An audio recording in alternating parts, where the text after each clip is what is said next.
Welcome to historic Hershey Stadium here in Hershey, Pennsylvania for tonight's presentation of High School Sports Live TV football right here on Fox 43.2. It's Lower Dauphin tonight against Elizabethtown, all brought to you by the Pennsylvania Housing Finance Agency. Good evening, I'm Gary Sutton. Do we have a great show for you here tonight? We've got all kinds of special guests. We've got Rob Clark, the former coach of Lower Dauphin. He won a district championship here back in 2013. Joey Julius, some of you remember the guy who kicked and also hit a few people at Penn State. Well, he was a kicker on that team back in 2013, and you're going to get a chance to meet him tonight. Josh Borelli, the head coach over at Lower Dauphin, is a guy who took over from Rob Clark. We'll have the spotlight shining on him tonight as well, and several great players here for Lower Dauphin at the present time as we shine that student spotlight. Bill Chase will be joining me here tonight as well, and we'll do some chalk talk with you, and we're looking forward to also meeting up with Andrew Kalista from Fox 43. It's going to be a lot of fun here in the pregame show. We've got two teams coming in here, both undefeated, one by virtue of a 2-0 forfeit win from Middletown. That's Lower Dauphin. But then they won over Twin Valley last week on a field goal. Strangely enough, we're talking about Joey Julius. On the other side, you got a team coming in here averaging 47 points a game in the Elizabethtown Bears. Keith Stokes has done a great job in his first year getting this team flying. We're going to get a chance to see their offense in action here tonight.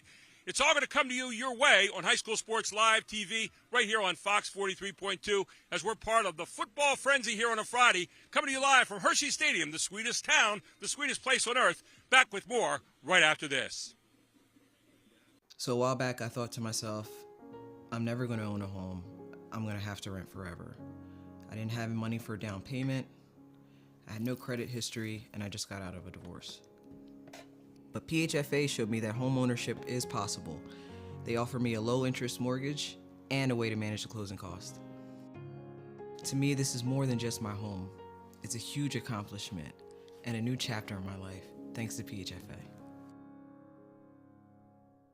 The Jet Giambavo family of dealerships. 9 great franchises in 5 locations. Buick GMC, Hyundai, Genesis of York, Stettler Dodge Chrysler Jeep Ram, Giambavo Hyundai of Hanover, and our newest dealership, Jet Giambavo Mazda. The Giambavo family of dealerships. Over 30 million in new and pre-owned inventory. With a reputation for quality service after the sale, Giambavo is proud to serve your community. Find out why. The Jet Giambavo family of dealerships. 5 great locations. Online at Giambavo.com. At Capital Blue Cross, there are more yeses and fewer nos. Protecting your health and making it easier so you can spend time on what makes you smile. Helping our communities, your families, your businesses, big and small. We have you covered, going the extra mile. It's what we do. Capital Blue Cross, going the extra mile for you. We wake up with the sun.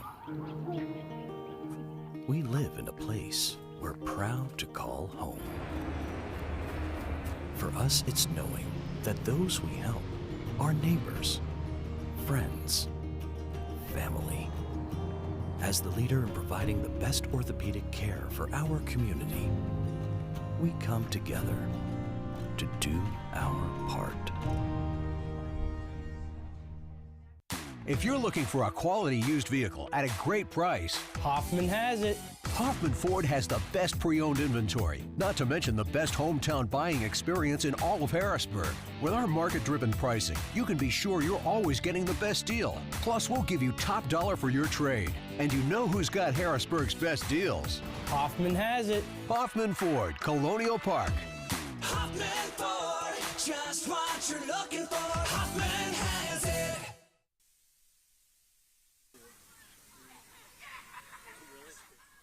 Welcome to Hershey Stadium, and we're here right now. No game going on just yet, a little lonely, but I'll tell you what, I'm with a guy who made a hit here back in 2013 when he kicked a few field goals here. One 46-yarder to take his team into the finals of the district, and one a 37-yarder to take his team to a district championship. But as you see right now, he also knew how to hit people, as he did later on at Penn State. We're talking right now about a kicker who made a hit right here at Hershey Stadium. I'm Gary Sutton. Good evening, and we get you ready here for the game tonight between Lower Dauphin and Elizabethtown. It's all brought to you by the Pennsylvania Housing Finance Agency, and I'm with Joey Julius, a guy who we just saw a few moments ago not only could kick, but like to hit people as well and tackle. You were unusual for the time, my friend.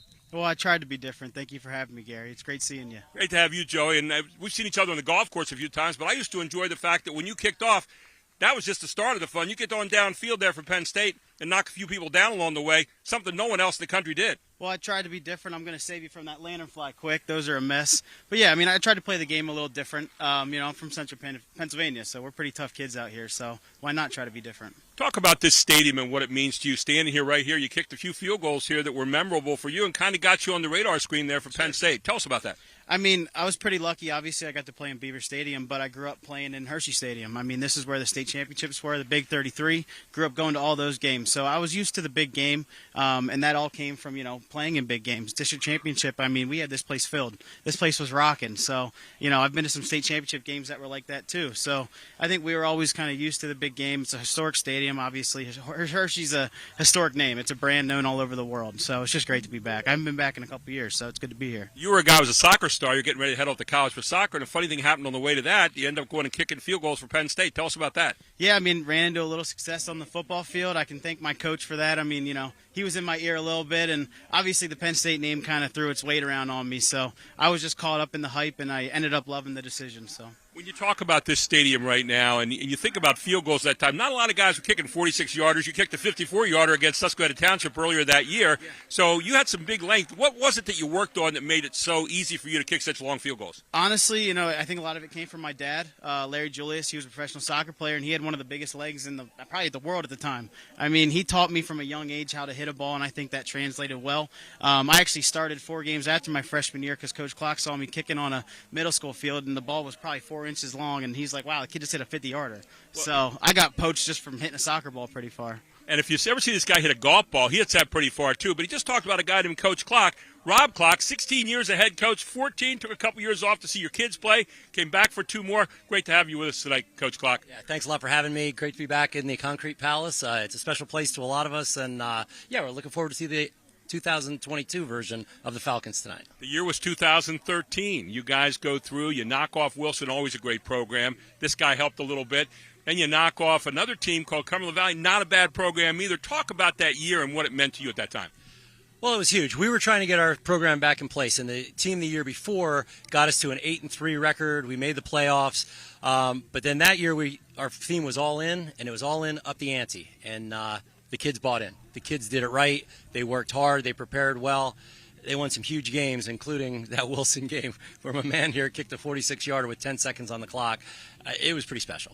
Talk about what it means to be all in. You hear coaches say that a lot of times. I've said it myself as a coach, but all in, there's a lot more to it than just those 2 words. Yeah, people don't know what the buy-in really means, and it is a full commitment. And the kids came to the realization what it meant in the offseason, in the weight room, all the preparation, everything you have to do with film, everything that's required outside of just what you see with practice, what you see on Friday nights.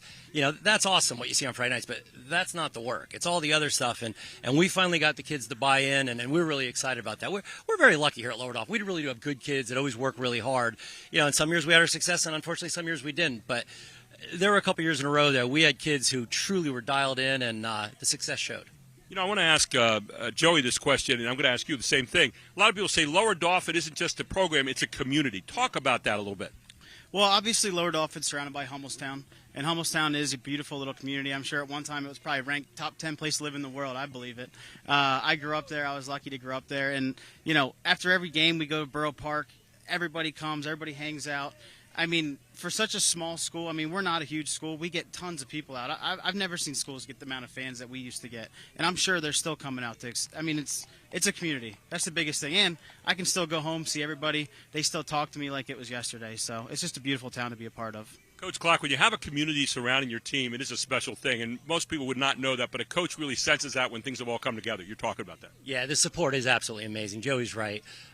It is kind of a neat community because with Hummelstown kind of being the center, but then all of our surrounding townships, and everybody works together. Everybody supports it.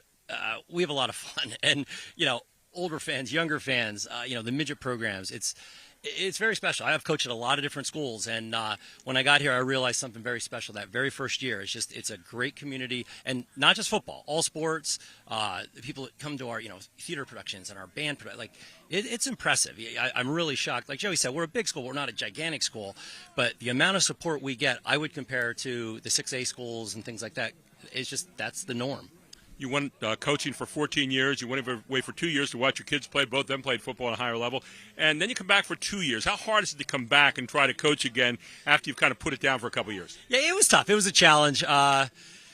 Again, great kids. They were working hard for us, but I did come back. I did it for 2 years, and we didn't have a whole lot of success. So I thought it was time to give somebody else a shot, and I'm really excited that it's Josh Borelli, one of our former players, somebody who bought in. He led the program, and now he's leading it in a better way as the head coach. And speaking of Josh Borelli, he's the guy we're going to shine the spotlight on next. But thanks to Joey Julius and Rob Clark for being with us tonight with a very special spotlight. And now we turn our spotlight on the coach tonight, Josh Borelli, the head coach for Lower Dauphin.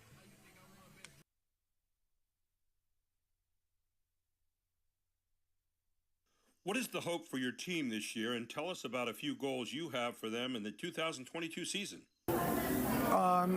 This year, to start the foundation, we're trying to build off last year. Last year, year one, we had some success early, and we're trying to create that foundation still. We're still on our plan. We're still on track, and we're trying to grow from that. And I think this year we have the ability to do so. We're going to be a pretty athletic team and going to be able to do some new things with a whole full year with the offseason with our new staff. I think I'm really excited about it. Talk about this matchup and what your team will need to do in order to have success.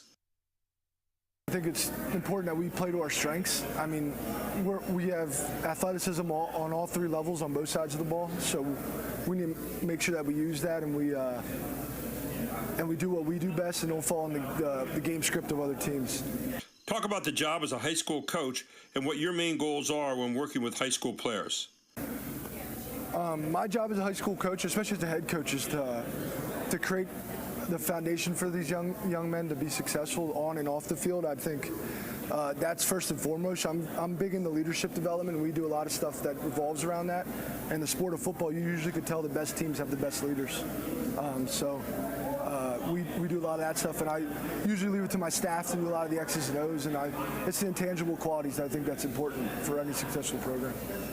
Tell our viewers about a coach you always looked up to and 1 to 2 things you learned from them that has inspired your coaching career. Person I look up to and I actually still receive advice from is Coach Vince Pantalone. He's was my college defensive coordinator. He was a former Lower Dauphin head coach as well.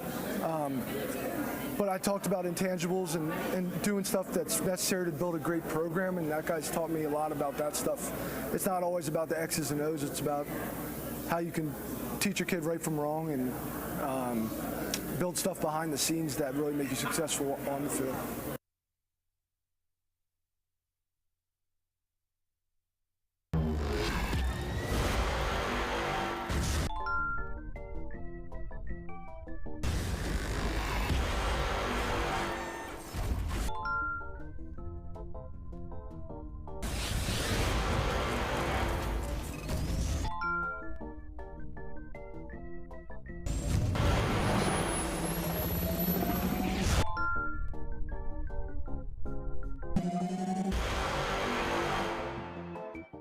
The Jet Giambavo family of dealerships. 9 great franchises in 5 locations. Buick GMC, Hyundai, Genesis of York, Stettler Dodge Chrysler Jeep Ram, Giambavo Hyundai of Hanover, and our newest dealership, Jack Giambavo Mazda. The Giambavo family of dealerships. Over 30 million in new and pre-owned inventory. With a reputation for quality service after the sale, Giambavo is proud to serve your community. Find out why. The Jack Giambavo family of dealerships. 5 great locations. Online at giambavo.com. At Capital Blue Cross, there are more yeses and fewer nos. Protecting your health and making it easier so you can spend time on what makes you smile. Helping our communities, your families, your businesses, big and small. We have you covered, going the extra mile. It's what we do. Capital Blue Cross, going the extra mile for you. We wake up with the sun. We live in a place we're proud to call home. For us, it's knowing that those we help are neighbors, friends, family. As the leader in providing the best orthopedic care for our community, we come together to do our part.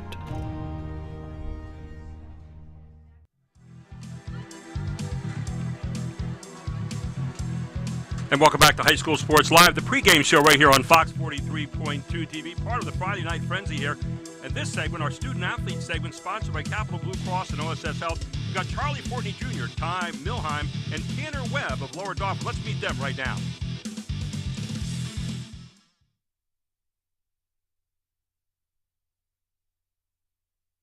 Tell us about your team and what key factors you'll need to focus on. I think this year we need to work on a few things. I think playing with brotherhood and playing with some respect. I think we just need to hustle on the ball, which we already are, but more. What are your current team goals? Last year we had a winning season, so we definitely want to surpass that this year and make a playoff run.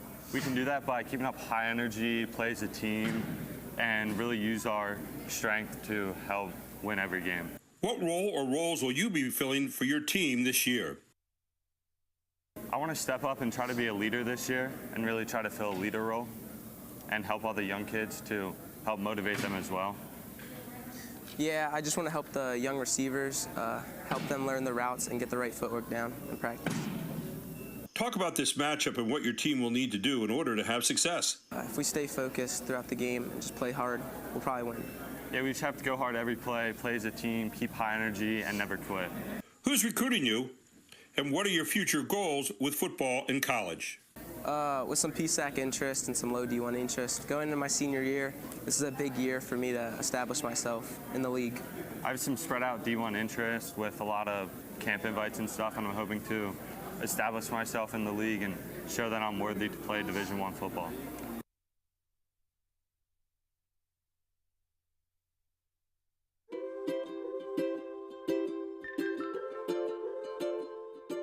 All across Pennsylvania, families are living their lives in their own homes. Not long ago, none of these families believed it possible. And then they discovered there was someone who could help. What was once only a dream is now a reality. Welcome home.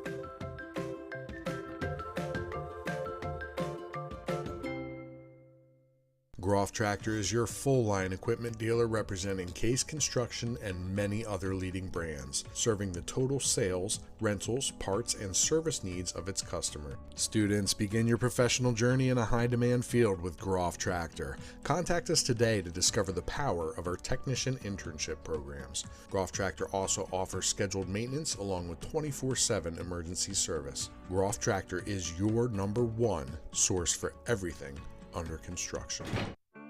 At Capital Blue Cross, there are more yeses and fewer nos. Protecting your health and making it easier so you can spend time on what makes you smile. Helping our communities, your families, your businesses, big and small. We have you covered, going the extra mile. It's what we do. Capital Blue Cross, going the extra mile for you. If you're looking for a quality used vehicle at a great price, Hoffman has it. Hoffman Ford has the best pre-owned inventory, not to mention the best hometown buying experience in all of Harrisburg. With our market-driven pricing, you can be sure you're always getting the best deal. Plus, we'll give you top dollar for your trade. And you know who's got Harrisburg's best deals? Hoffman has it. Hoffman Ford, Colonial Park. Hoffman Ford, just what you're looking for. Hoffman has it. Welcome back to Hershey Stadium. It's the High School Sports Live pregame show, and it's time now for our Chalk Talk analysis brought to you by Hoffman Ford. But before we get to the Chalk Talk tonight, I got to introduce a guy that a lot of you see on a regular basis, Andrew Kalista, who is a sports anchor over on Fox 43, hanging out with us guys on 43.2 tonight. Andrew, how you doing? The pleasure is all mine. It's been a while since I've been in a play-by-play booth, and I couldn't pick a better one to be in tonight. Of course, the coach, Bill Chase, with us here again tonight. Looking forward to spending the evening with him. But, talk about this game tonight a little bit. I mean, you're all over the place on Friday night. Talk about the frenzy everywhere going. But this is going to be a neat game here tonight at Hershey Stadium. Well, yeah, anytime you're at Hersheypark Stadium, it's an awesome experience for every high school kid because this is where they played the state championships for so long. You got two 2-0 teams coming in here tonight. Lower Dauphin, a very unique 2-0 skill set. Basically, it's their second game. Meanwhile, E-Town has their offense humming for 2 straight games. So that's an interesting matchup. And you know what they always say, the defense is always slightly a little bit ahead of the offense to start the season. I think that might be to Lower Dauphin's benefit here tonight. Yeah, we're going to be talking about that, and the number of games played so far has really been kind of an interesting one, too. The forfeit with Middletown early in the season for Lower Dauphin, so they're really only 1-0. They're 2-0 with the wins, but, Bill's going to talk in just a few minutes about the big difference between game number 1 and game number 2, because for coaches, there is a big difference. Oh, absolutely, and there was a wise coach in Pennsylvania, Penn State University, Joe Paterno, always said you improve the most between game number 1 and game number 2. It doesn't matter what year that was said, 1966 or 2022, that adage still holds true. Andrew, I know you're running around to a lot of games tonight. It is the frenzy. We're so proud to be part of that, but appreciate what you guys are doing, covering all the games here in Central Pennsylvania. It's really fun to watch what you guys do every night. And, of course, 11:30, we get a chance to tune in again. 11:30, absolutely. We'll have 16 games on tonight. Of course, you guys will be breaking down this game, and we'll have reaction from that one. I'm jetting to 2 games in the Harrisburg area. Lindsey Bartle's already out in Lebanon County, so a lot of games. We're happy to do it for Fox 43 because it's all about serving the high school student athletes and everything that they put their work into. And you can tell this guy is on the move all the time. I think he just plugs in at night. I don't think he sleeps. You just plug him in and gets that electricity going. Hey, always good to see you, man. Always good to watch you on the sports every night, and thanks so much for I love being here. You guys do great work, and I'm an admirer of everything you guys do. So. Thanks so much. Andrew Kalista here from Fox 43 hanging out tonight. You'll see some of his work later on this evening on Fox 43 at 11:30, part of the Friday Night Frenzy. Now it's time to break down a little chalk talk right now with my friend Bill Chase, the coach formerly of Wyoming Valley West and was a head coach at Redland here. And, Bill, you've sized up this game from about every angle this week. You've talked to the coaches. What are we looking at here tonight as we get started here? Early season, 2-0, 2-0, but one of them's only played 1 game, one's played 2. Interesting matchup. Like you said, both 2-0, and shockingly, at the end of this weekend, we'll be 30% through with the regular season. Football can go pretty quickly. You work pretty hard to play 1 time a week. And whoever wins this game, District 3 is a large district with close to 90 schools possibly, and a third of those are 5A schools. So we become a 5A district, and you go 3-0 now. You're sitting pretty good for one of the playoff spots that will be out there for the taking. Lower Dauphin made it last year, coming out of the Keystone Division in the Mid-Penn. They're in the same division this year, and I think they face the same situation. Other than their coach being in his second year now, they face a similar situation in that it's Bishop McDevitt in their division. It's Cedar Cliff probably behind them, and it has been that way for some time. And then whoever can step up one of these years has good chances of making the playoffs, because I hate to say it, and I've coached in the league, it's been fairly weak outside of Bishop McDevitt and Cedar Cliff. And so if you can bring a quality group of kids to the table for 10 games, you have a really good chance of making the playoffs. And Lower Dauphin's young this year. Looks like almost half of their defense are sophomores and 1 freshman starting. So we'll see how they stand up against Elizabethtown, who's put on a lot of points. You talked about Josh Braley being in his second year. Keith Stokes in his first year over there. He's got some pretty good playing experience, some pretty good credentials, but he talked to you about what it's like to be a head coach, right? And he said, hey, it's not all the flowers all the time. You find that out when you go from assistant to head. Yeah, he was a little tight-lipped in our communication, not giving me a lot with a lot of his players, but they've obviously put a lot of points on. He likes his kids. He likes the way they play, the way they go hard at things. And I'm questioning. They're 2-0. I can't take that away from them, but I'm questioning who they've played. McCaskey, who's been down for a long time, but they did put 50-some points up against them. And Donegal, where I started my teaching career back in 1980, they haven't won a game yet. So we'll see where they're at tonight. This is a good matchup. It's going to be a lot of fun under the big lights here at Hershey. And, Andrew, we're getting ready for this one. It's going to be a lot of fun tonight as we look at 2 teams that are really trying to establish some credentials here. As you said, 5A, densely crowded here in the District 3. And, of course, 2 senior quarterbacks tonight, Bill, too. We wanted to mention Josh Rudy and also Bryce Forney for Lower Dauphin. 2 guys tonight that really have a little bit of experience, although the experience edge probably goes to Josh Rudy, who's played a lot more games. Bryce Forney in his first year as quarterback here. Forney was, I think, 12 for 21 in his first game, and like you said earlier, it was their first game. So that makes it. I'm really curious to see how much they do. They had 9 penalties in their first game. They rushed for 100. Their top running back Milheim rushed for 174, but Forney threw for about 150. But 9 penalties hurt them. I'm sure they want to clean that up. And it was a tough game with Twin Valley, who E-Town plays in a couple of weeks, by the way, to open their league season. Well, the talk has all ended now. We're getting ready to head down to the field for the game. It's a high school sports live game of the week tonight on Fox 43.2, part of the Friday night frenzy of football here in the area. And we're so happy to be bringing it your way. We'll come back and we'll get started right after this. It's Fox 43.2. So a while back, I thought to myself, I'm never going to own a home. I'm going to have to rent forever. I didn't have money for a down payment. I had no credit history, and I just got out of a divorce. But PHFA showed me that home ownership is possible. They offer me a low-interest mortgage and a way to manage the closing cost. To me, this is more than just my home. It's a huge accomplishment and a new chapter in my life, thanks to PHFA. The Jet Giambavo family of dealerships. 9 great franchises in 5 locations. Buick GMC, Hyundai, Genesis of York, Stettler Dodge Chrysler Jeep Ram, Giambavo Hyundai of Hanover, and our newest dealership, Jack Giambavo Mazda. The Giambavo family of dealerships. Over 30 million in new and pre-owned inventory. With a reputation for quality service after the sale, Giambavo is proud to serve your community. Find out why. The Jack Giambavo family of dealerships. 5 great locations. Online at giambavo.com. At Capital Blue Cross, there are more yeses and fewer nos. Protecting your health and making it easier so you can spend time on what makes you smile. Helping our communities, your families, your businesses, big and small. We have you covered, going the extra mile. It's what we do.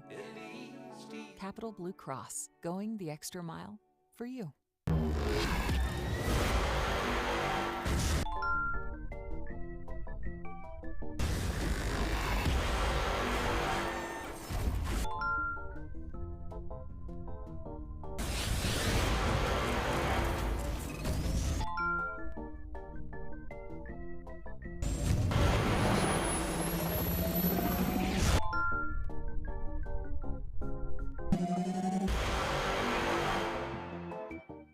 If you're looking for a quality used vehicle at a great price, Hoffman has it. Hoffman Ford has the best pre-owned inventory, not to mention the best hometown buying experience in all of Harrisburg. With our market-driven pricing, you can be sure you're always getting the best deal. Plus, we'll give you top dollar for your trade. And you know who's got Harrisburg's best deals? Hoffman has it. Hoffman Ford, Colonial Park. Hoffman Ford, just what you're looking for. Hoffman has it.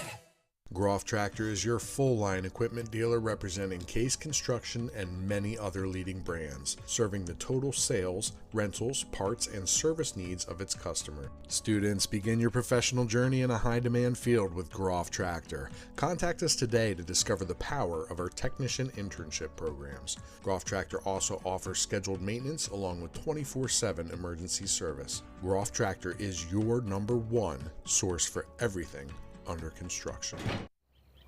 We wake up with the sun. We live in a place we're proud to call home. For us, it's knowing that those we help are neighbors, friends, family. As the leader in providing the best orthopedic care for our community, we come together to do our part.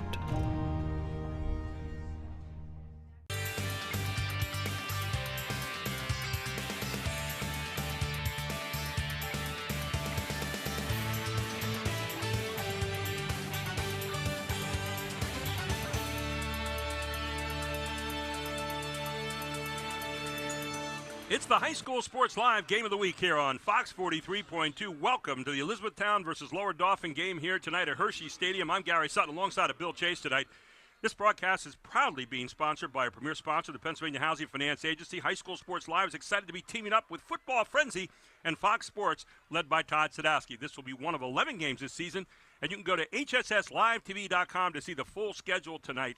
Our referees for tonight, JT Knoll, Charles Appleberry, Carl Schmidhammer, Joe DeLutis, and Dave Bumbenweir.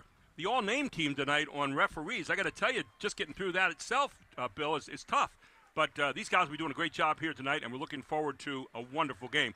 In white tonight, trimmed with blue, the Elizabethtown Bears. And on the other side in blue with the white trim on their shoulders, we're talking about the Lower Dauphin Falcons. Bill, this looks like a good one tonight. Going to have a lot of fun here at Hersheypark Stadium. Yeah, the team should start to be getting to the point now where they're ironing out some of their problems. Again, as I said earlier, Lower Dauphin only their second game as opposed to Elizabethtown, actually their live third game. So we're just about ready to get this one underway, and doing the kickoff will be number 18, Caleb Fugue. And Fugue kicking it off and very, very short. It's going to be picked off right there and taken by Owen O'Hara, and it'll be first down in good position here for Lower Dauphin. Ball out near the, looks like the 40-yard line. We'll wait and see where the official spots it officially. I know it's something you don't generally practice, but he could have fair caught that, being the short kick that it was, but that's something you rarely cover in practice during the week. Ball set down at the 39-yard line here for the Falcons. Get this one underway. Quarterback back there is Bryce Forney. Normally running alongside him, Ty Milheims, had 174 yards and 2 touchdowns last week. And right away, they hand it off to Milheims, heading over the right side, getting some running room, and breaks free. Milheims to 30. Milheims 25 down inside the 20-yard line, and the opening play for Lower Dauphin. Big gain here from the 39 all the way down inside the 20-yard line, and they are setting up shop very quickly here in the red zone. Yeah, it's just a quick sweep. Looked like they pulled the right guard on that at least, and he broke one tackle right at the line, and then he was into the secondary. So Milheims rumbles down to the 20-yard line. 1st and 10 for Lower Dauphin. Straight back this time. Looking for the screen. He's got it. Got his man right there. It's Hunter Strom. And Hunter Strom with 5 more yards down near the 15-yard line will be 2nd down and 5 for the Falcons of Lower Dauphin High School. That was set up really nicely. They just didn't block the one defender from Elizabethtown. So he's 2nd down now. They'll say 7 yards to go here instead of 5. So 2nd and 7. Forney with the long count. Inside handoff. Fakes it. Forney keeps it. Across the 10. Inside the 10. Down near the 9. Near first down yards. Looks like he might have gotten it if they give him credit down to the 8-yard line. We'll wait and see where the official spots it. Now we're seeing in these spread looks that teams are using all the time now out of the pistol or the gun. This is a play we're seeing quite frequently where the quarterback rides the jet sweep and then keeps it on some kind of counter or up the middle action. Brandon Fritz stepping in there right now for Hunter Strom. So it's 3rd down and 1. Looks like a very short one, Bill.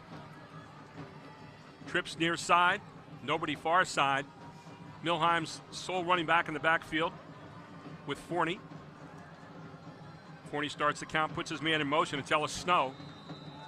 And penalty called, and it's illegal procedure against Lower Dauphin. So that's going to cost him. Went from 3rd down and a short 1 now to 3rd down and not a short 6. Yeah, they were Lower Dauphin was unbalanced in that situation, and 3rd and inches, and I don't know if they're trying to draw you down offside. Just get the first down. So you got to think right now this might be 2-down territory. We'll see. So again, trips. No, they're not going to be trips. They're going to 1 receiver far side, 2 near side. Officials still having a discussion. I've always wondered why officials put their arms around each other's back when they talk. Is that a camaraderie thing among officials? I can't answer that. Coaches never do that, right? Now the officials here tonight. Great crew this evening. Here's Forney, straight back, looking, has a man across the middle, finds him, and he's got it, and it looks like he's got the first down as well, about the 6-yard line, maybe with forward progress down to the 5 as he found Ellis Snow with a nice cut in there in the middle. That was a nice job by the receiver. He sat down between the corner and looked like the safety and got the first down. Nice throw by the quarterback there. Forney did a nice job there, just kind of holding his spot, keeping focused, and put it right on the numbers. 1st down and goal, ball at the 6-yard line. And timeout on the field for Elizabethtown. We'll take one as well. This is High School Sports Live TV on Fox 43.2. Back right after this.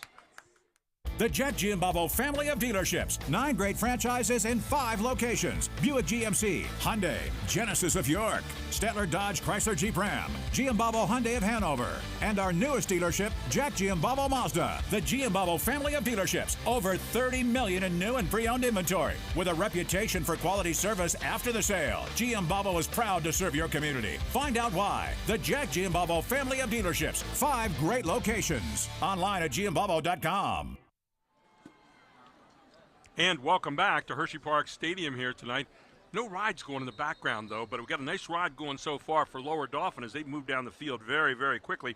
2 rushes so far for 47 yards, 2 passes for 15 for Lower Dauphin here in this drive to date. By the way, Lower Dauphin playing tonight without Charlie Fortney Jr., who's been a big part of their offense here. Had 47 yards receptions last week, and out tonight with a little bit of a bum ankle, but looking forward to getting him back is Lower Dauphin. So second down now, make that first down, and 5 to go. That's for a touchdown. First and goal to go.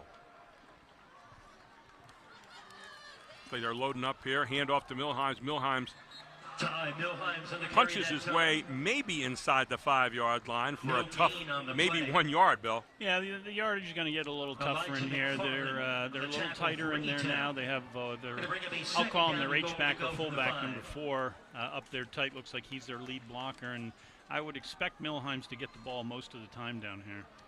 So Milheims down there, near side. You got Wes Hagee. They like to throw the ball to him occasionally. Now you put 2 men to the near side. They fake the handoff, same play as before, and a touchdown right into the end zone. Here goes Bryce Forney at the 9:23 mark of the first quarter. Bryce Forney in for a touchdown. Nice job again of faking the handoff to the man on the sweep and then just diving forward. Really nice drive, and I know a lot of coaches over the years have disagreed with me, including my own staff many times. I like getting the ball to start the game because of situations like that. Even if you just get a couple of first downs, you can establish field position, and if you do score, you get the momentum right away. Here's Brandon Fitz in to try the extra point. He kicked the winning field goal against Twin Valley last week, 23 yards, and tough spot there. Did he get it over? Yes, he did. Kind of a wounded duck, but it made it through, and it still counts for a point. 7-0 at the 8:42 mark here in the first quarter. We'll be back with more right after this on High School Sports Live TV on Fox 43.2. Groff Tractor is your full-line equipment dealer representing Case Construction and many other leading brands, serving the total sales, rentals, parts, and service needs of its customer. Students, begin your professional journey in a high-demand field with Groff Tractor. Contact us today to discover the power of our technician internship programs. Groff Tractor also offers scheduled maintenance along with 24/7 emergency service. Groff Tractor is your #1 source for everything under construction. And for Lower Dauphin, it started back at their own 39-yard line. 6 plays, 61 yards for a touchdown. And Bill, what struck you in that particular series? They look very efficient. The fact that they only scored 17 points last week and they looked really, really good in their first drive. Now, again, that was their first live action last week against Twin Valley. And I think Twin Valley expects to be a pretty good team this year. They're in the same, with the LL League now reorganized with a lot of the Berks County teams. Twin Valley is in Elizabethtown's division in LL3.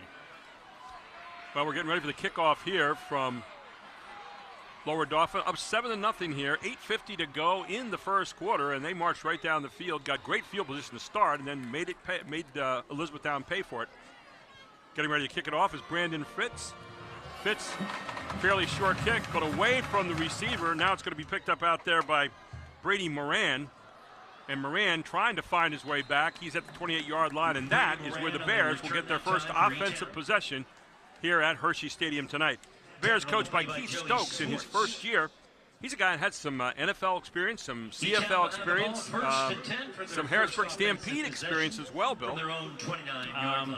Yeah, he's, my understanding is from some people I talked to, he's brought a lot of excitement to the program and trying to bring them back to some respectability. They've struggled for a number of years. So here's Elizabethtown now setting up. And you got a little misdirection going on. Great pitch right there to Braden Cummings. And Cummings getting around the corner. Nice pickup outside the 40, near the 45-yard line where he'll be pushed out of bounds. So a little misdirection play to get it started, Bill. Lower Dauphin actually had it defended pretty well on the outside there, and they just they missed the tackle on the outside. So it'll be first down and 10. There was a flag on the play. And they're walking back, so a penalty flag down. And that's going to negate a good pickup and put them in a hole right here. Maybe that's why Lower Dauphin missed the tackle. Illegal block in the back. Illegal block in the back is the call. And so it's now going to be first down, and the ball back on the 22-yard line. Going to bring up a first down and 17 for E-Town. First down, essentially in 17 yards to go. So Josh Rudy, a quarterback, goes straight back, looks. Josh Rudy has a man wide open in the middle of the field. Good pass by Rudy. And he catches Braden Cummings down there again. So Cummings in on the play, and he gets almost everything back. On the tackle for Lower Dauphin Just, was Wes Hayden. well, they moved the sticks. It is a first down for the Bears. Great pass there and great job of knowing where he was at, Bill. High schools are just so good anymore against zone defenses of teaching their receivers to find the open spot and sit in it. We're going to try to develop that this evening, too. Talk about the zones versus a man-to-man. Trips near side this time in the setup. First down and 10. Rumbling near side is Logan Lentz. Logan Lentz from the carry that Logan Lentz stopped for almost no gain there. So it'll be second down, let's call it 10 yards. But you talk about playing against the zone, you talk about playing against man-to-man. Zone has holes, man-to-man doesn't generally, but talk about that a little bit, Bill. Well, in man-to-man defense, a lot of times if you have 2 or 3 really good defenders that can really run, you like to play man-to-man and you take away the top receivers, you're almost eliminating guys. Let's go to this play. 2 receivers far side. Fake this time by Rudy. Rudy across the 45 out near the 46-yard line. So nice pickup by Rudy on the quarterback keeper. That'll bring up a third down play here. Yeah, you go to play like a Bishop McDevitt. They're almost exclusively playing you man-to-man over the last number of years. Then other teams will play a different combination of zone. It used to be real simple. You know, teams played 3 deep zone. They rarely played 2 deep or what they call quarters. Now you have all kind of different looks because offenses are so multiple now. Third down and 4 from the 46-yard line. Rudy looks near side, has his man open. First down, and a good job of catching his man out here in the flat. Cade Capello, and another first down here for the Bears. And again, that's an example. There was a zone defense they were playing off. It's 3rd and 5. You run a 5-6 yard hitch route underneath the coverage. Whereas against man, the corner would have probably been pressing him a little more, and you're not going to have that route available to you. 6:49 to go here in the first quarter. 7-0. Lower Dauphin leads it, but Elizabethtown on the march here as they're into Lower Dauphin territory. Josh Rudy with the count. Logan Lentz in the backfield, illegal procedure, and we'll march it back 5 yards here against the Bears. So they were in Lower Dauphin territory. They're now back on their own, but just by a yard. Second down and 15 yards, or make that first down and 15 yards to go. And it's these little penalties that drive coaches crazy. You know you're going to get the occasional penalty, but early in the game, offsides on first down put you behind the sticks right away. You know, I see you still have a lot of hair, so there must not have been a lot of penalties on your team over the years.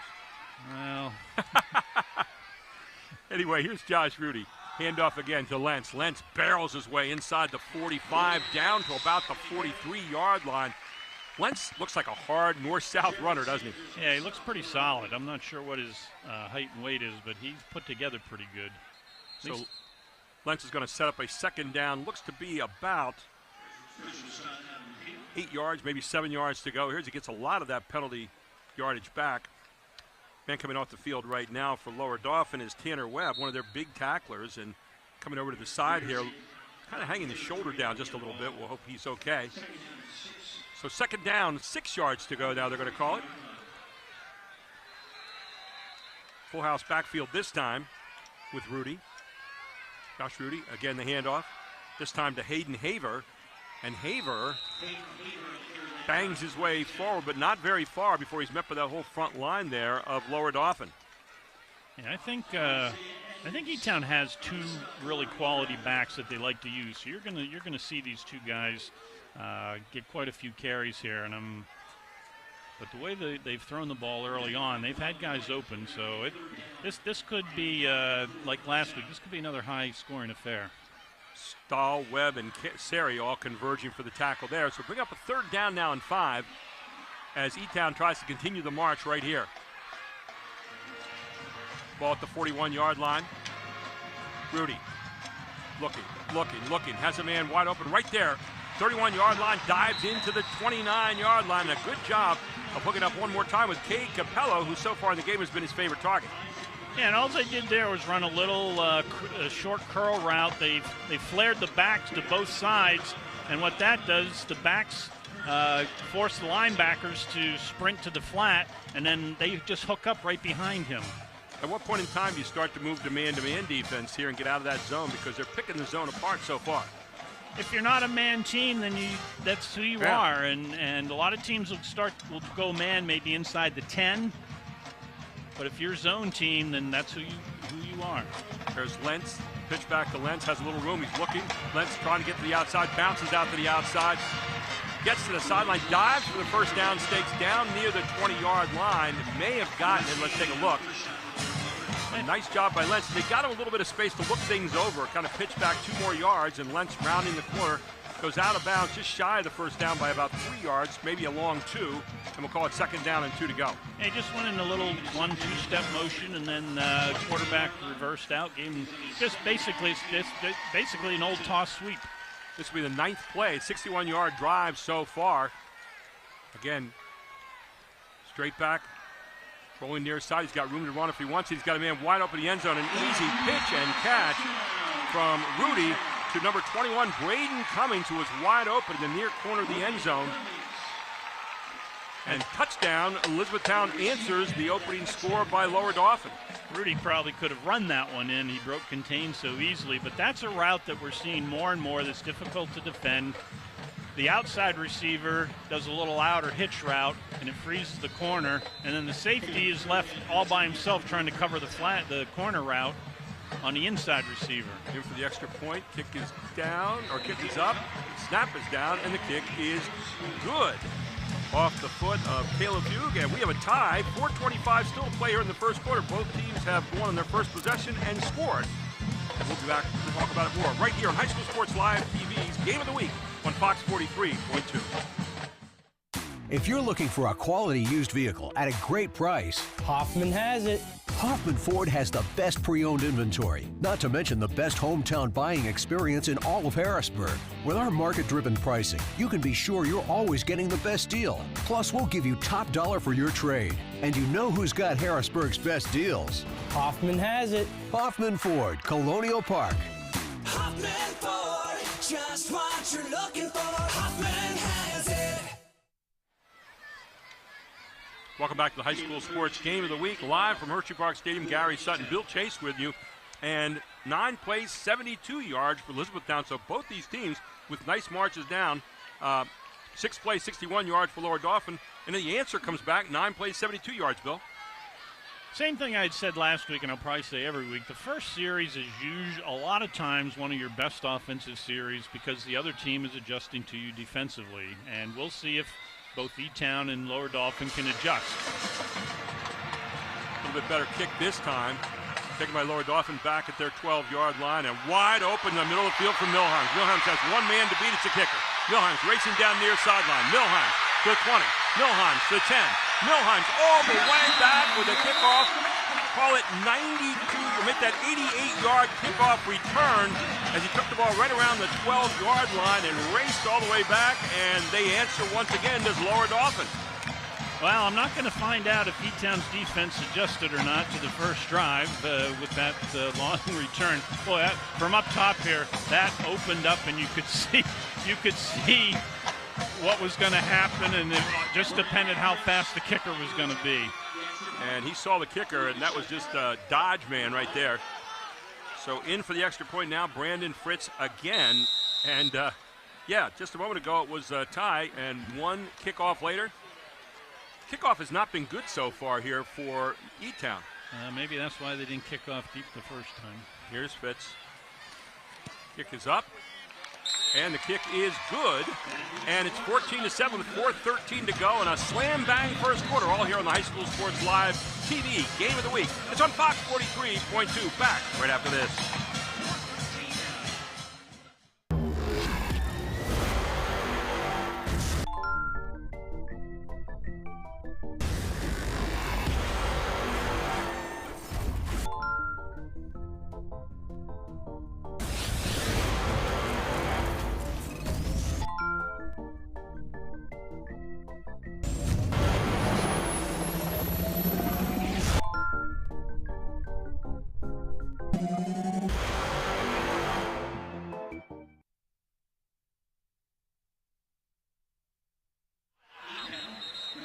And Ty Milheims with an 88-yard touchdown return on the kickoff, electrifying the Lower Dauphin crowd here, and they're back up 14-7 just like that, Bill Chase. 4:13 to go still in the first quarter.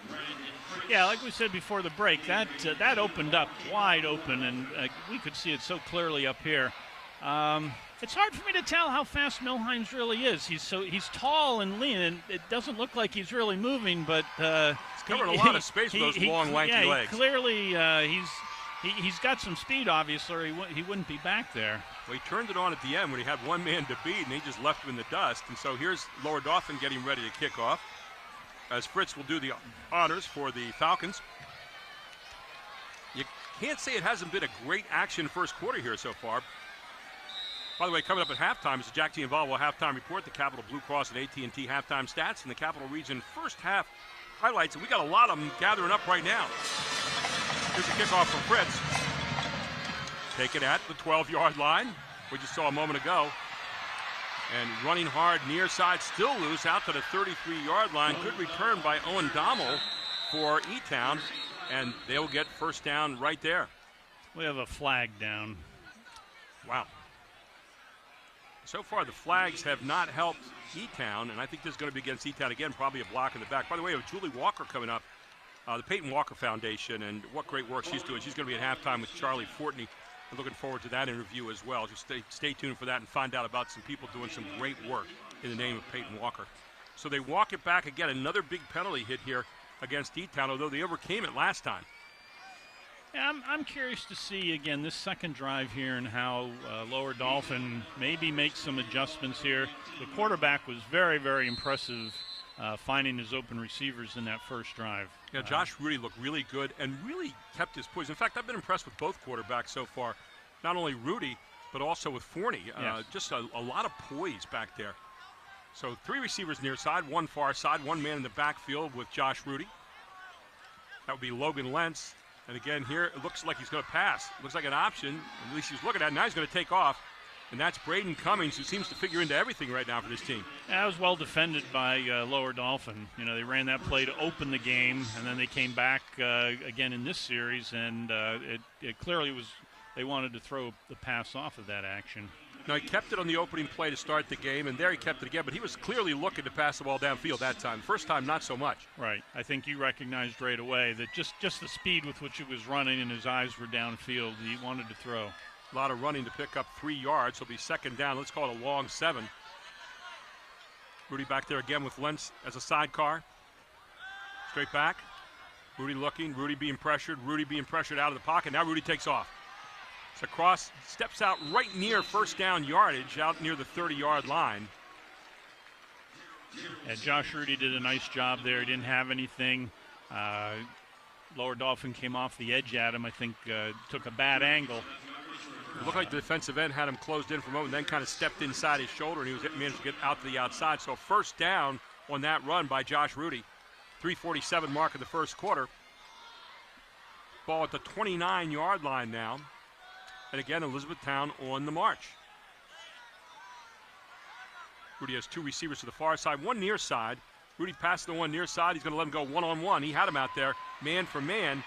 He recognized that one-on-one situation right away. Yeah, and the corner's playing 8-9 yards off. That's, back in the days when I was coaching and we talk as coaches, we consider that to be an open receiver. Sometimes that's automatic right on the line. You see a corner 9 yards off, turn and throw it to him. Well, Cade Capella was 3rd catch here the first half, and he had him one-on-one. If he beats him, he might have 6. Be second down now. 2 to go. Ball out to 38. There's Lentz with a handoff. Lentz banging over, not getting very much at all on that. Let's call it 3rd down and 2, as he was stopped at the front line there. I noticed Lower Dauphin's corners did move up a little bit on that particular play. We'll see at some point E-Town's going to take one down the sideline, try to hit the home run. Marshall Stahl in on that tackle, number 78, the right tackle, stopping things there and stuffing it. So 3rd down, he might have gotten a yard there. We'll call it 3rd down and 1 now. And you got to think it might be a little bit of Lentz coming that way again. Yeah, they're going to get the first down here. I don't think they're going to do anything too fancy. They have 2 backs in the backfield. And there's your handoff. And getting forward and getting the first down as well is Lentz. The other thing I do want to point out is that Lower Dauphin is very, very young in the secondary. At least 2 sophomores in the secondary. So the ball's out to the 42-yard line now as Elizabethtown again establishing a march here. Overcoming the penalty again. They had 2 big penalties in the game so far, and they've overcome both to get back on the positive march here. 2:04 to go in the first quarter. Ball at the 42-yard line. Rudy with a pitch back. Different number this time, Hayden Haver, and Hayden Haver gets out to the 50-yard line. So they're getting big chunks of yardage here, and they're using 3 different backs to do it. Yeah, Haver and Lentz are their 2 main ball carriers. Lentz, I think, is the main guy, but I'm not. I have to admit, I'm not certain of that.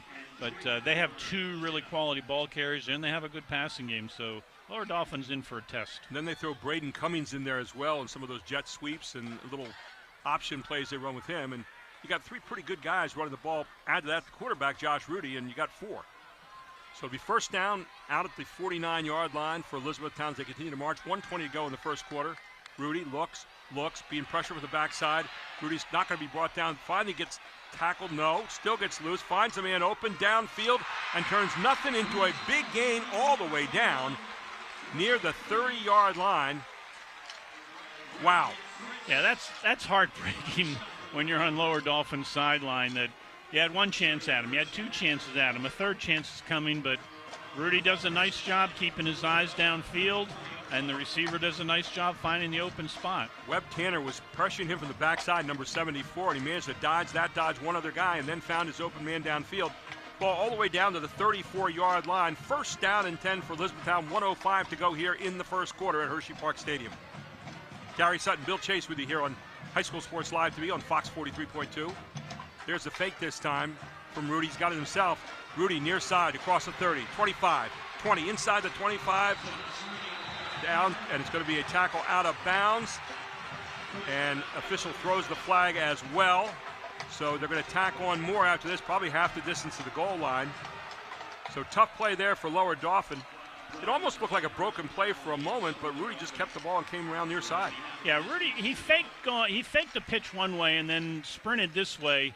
Joey Schwartz, number 4 for Lower Dauphin, was on the stunt, and he took about it. You have the defensive end there coming, and Schwartz was running right beside the defensive end. So literally you had 2 defenders in the same area, and Rudy was able to get outside of both of them. 57.9 seconds to go in the first quarter. Ball down to the 8, first down and goal. Timeout called on the field, and it will be Lower Dauphin calling the timeout. We'll take one as well. We'll be right back. This is the High School Sports Live Game of the Week, all here on Fox 43.2. At Capital Blue Cross, there are more yeses and fewer nos. Protecting your health and making it easier so you can spend time on what makes you smile. Helping our communities, your families, your businesses, big and small. We have you covered, going the extra mile. It's what we do. Capital Blue Cross, going the extra mile for you. Welcome back to Hersheypark Stadium. And I'm not sure the defenses are getting a chance to do a whole lot tonight for either team. They're getting marched on all evening long. 57.9 seconds to go in the first quarter. 14-7, Lower Dauphin leads it, but it's first down and goal here at the 8-yard line. So far, 8 plays, 62 yards. by Elizabethtown in this drive again. So long drives have been the kind of the story of the night so far, Bill. And that timeout was probably taken for two reasons. One, to settle Lower Dolphins defense down, and two, they've got to be tired. Yeah, they're on the field. And again, with all these plays, both teams running a lot of, well, one team ran a lot of plays, and then one play coming back. But it's wearing out the defense on a hot night here, and we're still in the first quarter. Here's Josh Rudy. Josh Rudy with a handoff to Lentz. Lentz ducks inside once, ducks inside twice, bangs through two tacklers and all the way down near the 1 yard line. Yeah, he just picked his way through there. He got hit right at the line of scrimmage, but still was able to pick up 5 or 6 yards. Logan Lentz is a tough runner. You could see him kind of pecking one place, pecking another place, and then picked his moment and said, okay, I got two guys I'm going to run over here, and he gets down to the 1. So second down and goal from the 1 yard line. What's the chance Lentz gets it here? There you go. And Lentz in the end zone, but they got a penalty flag, and we'll see what comes down here. Thrown by the back judge.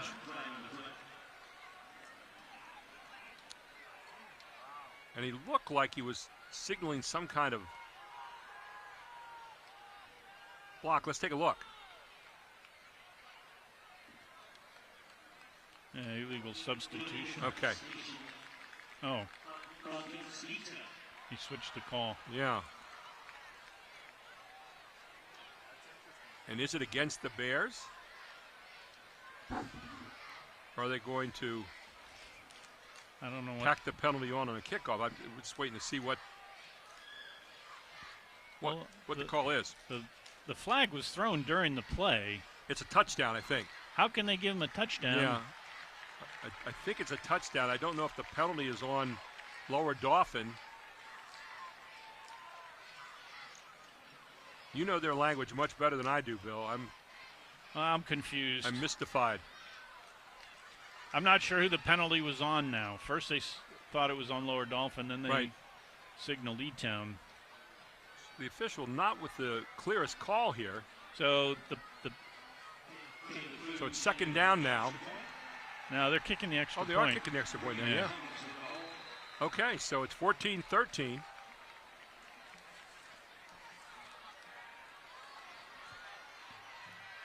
And the kick down. The kick is up.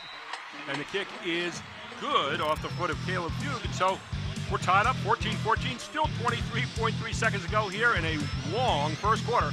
All here on High School Sports Live TV on Fox 43.2. Back after this.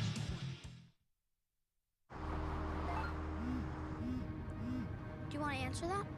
Nah, I'm never with a kid in the car. It's okay. I'm not here.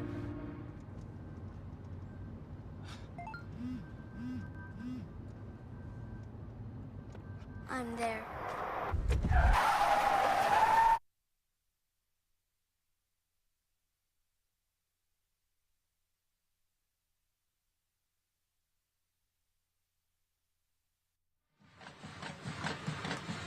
Eleven plays, 70-yard drive for Elizabethtown to answer again the 88-yard touchdown return by Ty Milheims on the kickoff. And we're right back to where we started, Bill. 14-14, we're tied up again here in the first quarter. It's been an exciting first quarter, to say the least. So to clear up the confusion on Elizabethtown's touchdown, the penalty was clearly against Lower Dauphin because they are now kicking on the from the other side of the 50. So it was a 15-yard penalty against Lower Dauphin. I expect him to kick this one through the end zone. Well, we'll see what happens here as Fugue lines it up. And he kicks it flat. Picked up down at the 7-yard line. And again, it's Milheim, and again, Milheim to the outside. Milheim's got some room to run here. Push it off a man and gets out to the 43-yard line. Another nice return by Milheim. It's finally pushed out of bounds by Owen Dommel, but again, great field position here for the Falcons. Okay, kick it through the end zone when you only have to kick it 45 yards would be my advice. Right, there you go. Bill Chase's corner tonight on free advice you don't have to pay for. Anyway, Lower Dauphin sets up now. So far, both teams have been perfect in their offensive drives. Now, this is Lower Dauphin's only their second drive, so let's see how Elizabethtown may be adjusted.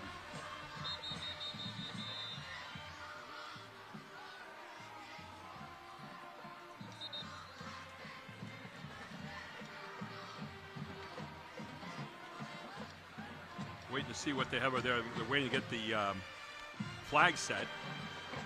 First down markers. Now they got it. Ball at the 43-yard line. It'll be first down. 15.5 seconds ago here in the first quarter. Feels like this first quarter's been played forever. It's like spending 2 weeks in Cleveland one day. But it's been a fun first quarter so far. Hope you're enjoying it all here on Fox 43.2. So Forney goes to the outside. Good job of smelling that one out from Elizabethtown.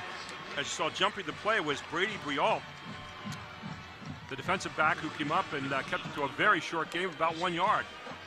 And that will be the end of the first quarter here. It's 14-14. Lower Dauphin and Elizabethtown tied up. We head to quarter number 2. It's a high school sports live game of the week, all here on Fox 43.2. If you're looking for a quality used vehicle at a great price, Hoffman has it. Hoffman Ford has the best pre-owned inventory, not to mention the best hometown buying experience in all of Harrisburg. With our market-driven pricing, you can be sure you're always getting the best deal. Plus, we'll give you top dollar for your trade. And you know who's got Harrisburg's best deals? Hoffman has it. Hoffman Ford, Colonial Park. Hoffman Ford, just what you're looking for. Hoffman has it. At Capital Blue Cross, there are more yeses and fewer nos. Protecting your health and making it easier so you can spend time on what makes you smile. Helping our communities, your families, your businesses, big and small. We have you covered, going the extra mile. It's what we do. Capital Blue Cross, going the extra mile for you. Welcome back to Hersheypark Stadium. We'll play this play, and then we'll give you a little bit of information about the Advanced Hoops Fall D1 LED program. There's Milheim blowing through the middle. Milheim's down inside the 40 to 39-yard line. Another big pickup by Ty Milheim.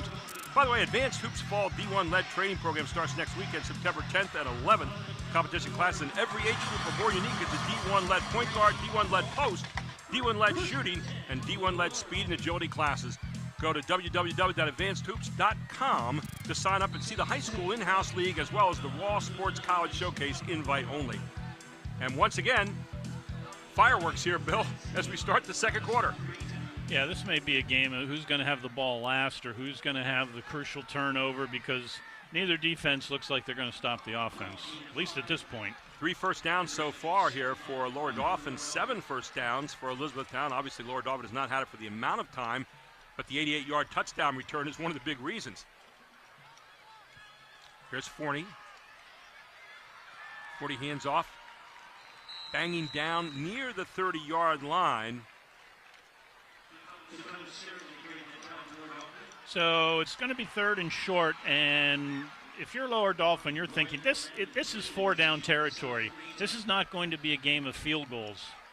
Exactly, and so right now, Lower Dauphin, and especially the way the defenses are playing tonight, you know, you want to score every time. You're like matching score for score here so far. Forney. One man in the back, pitch. Good slash to the middle. And may have gotten the first down. Is the ball loose? It is, and Elizabethtown has gotten the first turnover. Wait a second and see. I'm not sure, is the official saying the whistle blew? Yeah, they're giving Lower Dauphin the ball. Lower Dauphin getting the ball. Did they get the first down? That's the question. So a big break here for Lower Dauphin. It's the ball's down inside between the 28 and the 29, and the flags move, and so Lower Dauphin gets a big break right here. Yes. Yeah, he was the only thing they can. The ball was out before he was on the ground, and the only thing they can be calling is that his forward progress was stopped. Right. Man put in motion this time is Stuckey. Milheim's picking his way through. Milheim's is going to get down near the 27-yard line where it's going to be second down. Let's call it 8 yards. Maybe second down and 9 now as the official's going to spot it. Lower Dauphin's using a lot of what we used to call tight end over or unbalanced, and they're in it right now. If you notice on the right side of their line, it's just a guard and a tackle. Take a look at the left side. It's most of Hummelstown. So what looks like 3 receivers over there, 1 man in the backfield with no one on the near side, as you said. Forney looking for a screen set up. You're going to get a penalty call here, I think. No, I thought they might call a penalty. It looked like number 65, Edmonds, had his hands all over the receiver, but no call there. Yeah, I thought he was being tackled before he had a chance to catch the ball. So that brings up 3rd down now and 9 for the Falcons. 2 receivers near side, 2 receivers far side. Milheim's in the backfield with 40. 9:11 to go here until the half. Tandem receivers here. Now Milheim comes out, makes the trips on the near side. Notice how they're stacked out here. Right.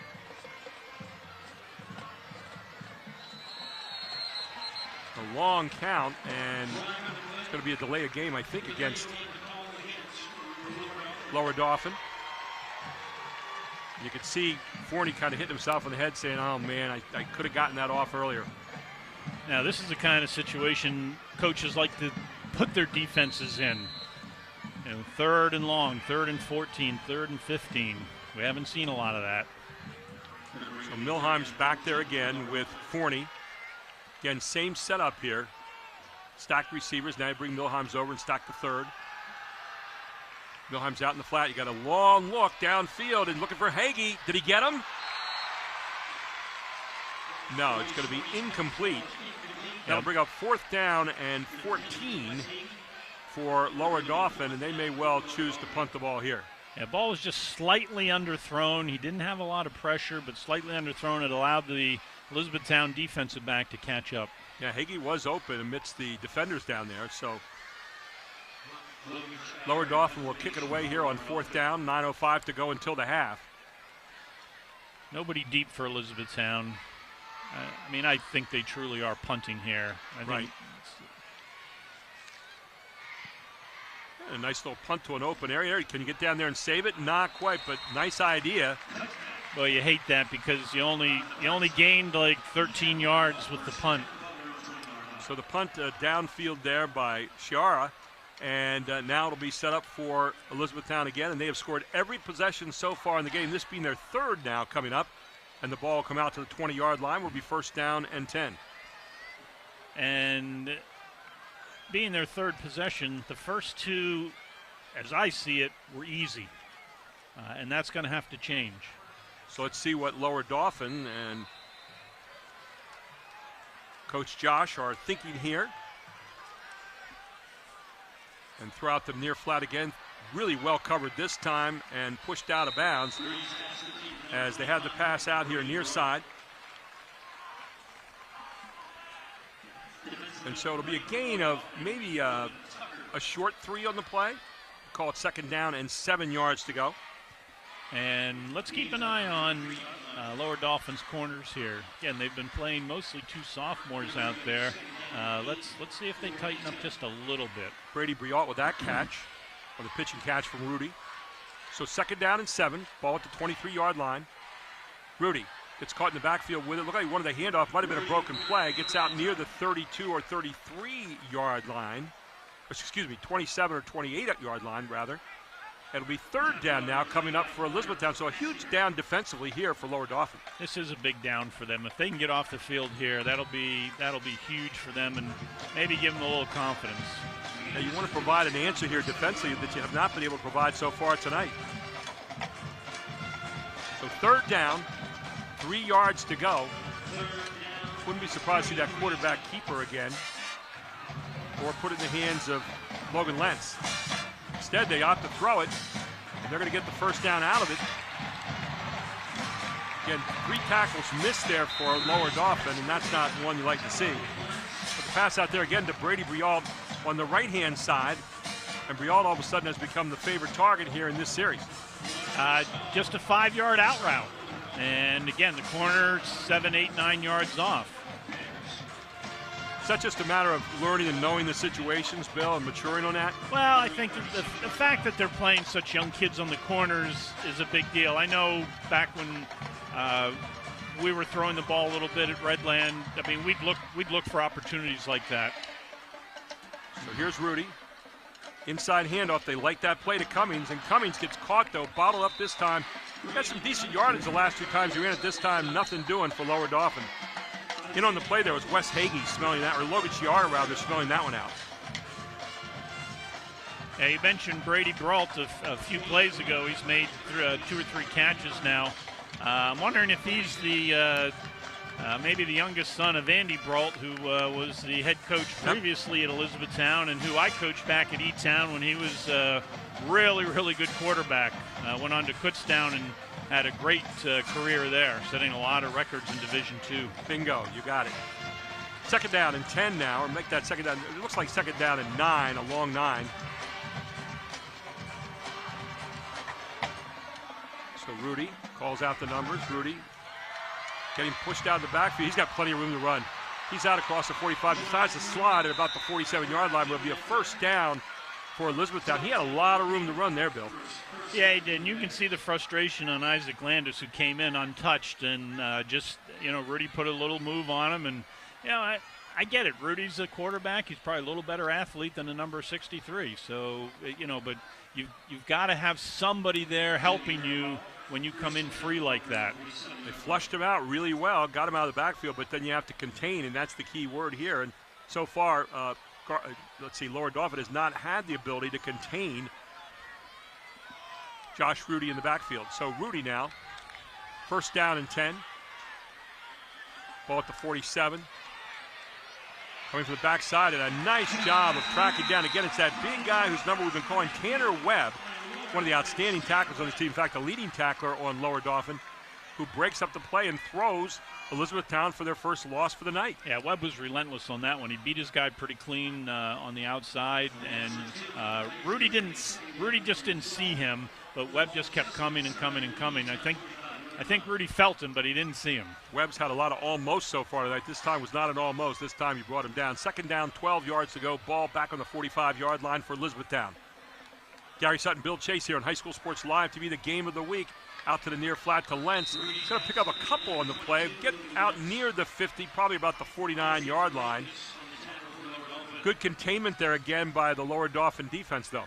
So here we have it. We have it 3rd and 8, 3rd and 9.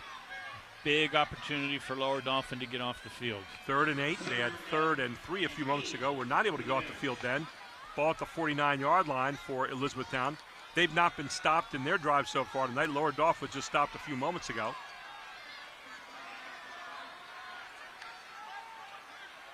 Josh Rudy calls it again, rolls near side, across the middle, has a man open again in the middle. Cummings gets down to 32-yard, and again, a strike right in the middle. Looked like a zone defense again. Cummings is really, really good at finding that open seam and settling in. Yeah, if I can see it again on the replay here, Cummings goes down and just kind of, as you said, watch him spot up down here. And then Rudy just puts it right on the numbers. I mean, that's a perfect pitch and catch. So setting up shop again on the move is Elizabethtown, and the Bears. They're pawing their way toward the Lower Dauphin goal line at the 32-yard line. Here's Lentz again. Lentz to the outside. Lentz has some room to run. Down to the 15, to the 10, to the 5. Lentz diving for the end zone. Comes up short about 2 yards, but another hard run by Logan Lentz. That was really, really well blocked on the edge, and Lentz was really patient, waiting for his blocks to develop. I remember USC, University of Southern California, years ago, used to have what they call student body left, student body right. That looked like student body left that time. The whole student body was out in front of Lentz, and then he got out in front of him and rounded the corner, and nothing but daylight. So it'll be first down and goal, ball at the 1-yard line, and don't be too surprised to see number 22 carried again. He has been the battering ram of choice so far. They used him last time in the 1-yard dive. He gets it again here, and he just walks into the end zone easily. And a 1-yard dive here by Lentz. And at the 4:15 mark of the second quarter, it is a touchdown. And instead they're going to say no. Hayden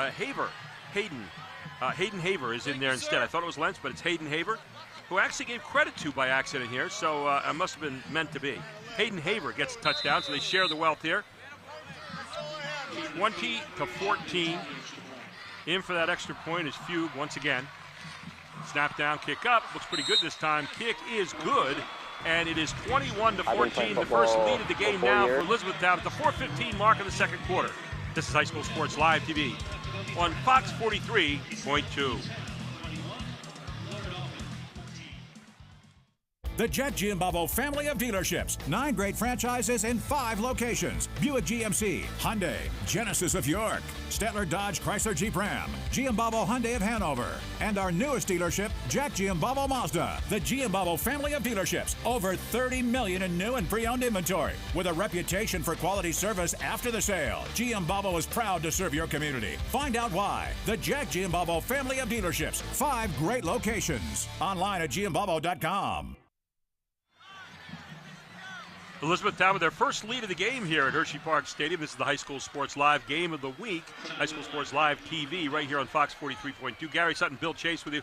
4:15 mark. And Bill, Elizabethtown in the big downs there, a couple big third downs, got what they needed, and then eventually the dive into the end zone by Hayden Haver. Yeah, the 3rd and 8 was crucial for Lower Dauphin to get off the field, and on the score on the touchdown, Lentz was the lead blocker on that, and he had nobody to block. Haver just walked right in, and that does not bode well for Lower Dauphin as this game progresses. So Elizabethtown has kept Lower Dauphin on the field for long times tonight in the defense, and now Lower Dauphin being asked to answer one more time. They've been able to do that tonight. 4:15 to go here in the first half, and don't forget, coming up at halftime, it's the Jack Giambavo halftime report, the Capital Blue Cross and AT&T halftime stats, and the Capital Region first half highlights, all straight ahead here on Fox 43.2. And don't forget the special interview with Julie Walker of the Peyton Walker Foundation. Charlie Courtney will have that interview also at the half. Here's a kick away this time from Milheims, and they kick it out of bounds, and they'll get it out at the 35-yard line anyway. Will Lower Dauphin. So they kicked it away from Milheims that time. I'm not sure it really paid off, Bill. Yeah, I've been in this situation a lot of times where our special teams coach said, what should we do? You know, we can't, you know, I'm nervous to kick it deep. We don't kick it deep enough. So kind of pick your poison is what you're saying? Yeah, so kick it out of bounds. You give them free field position. At some point, you've got to challenge your kickoff team and say, look, kick it to them and do your job.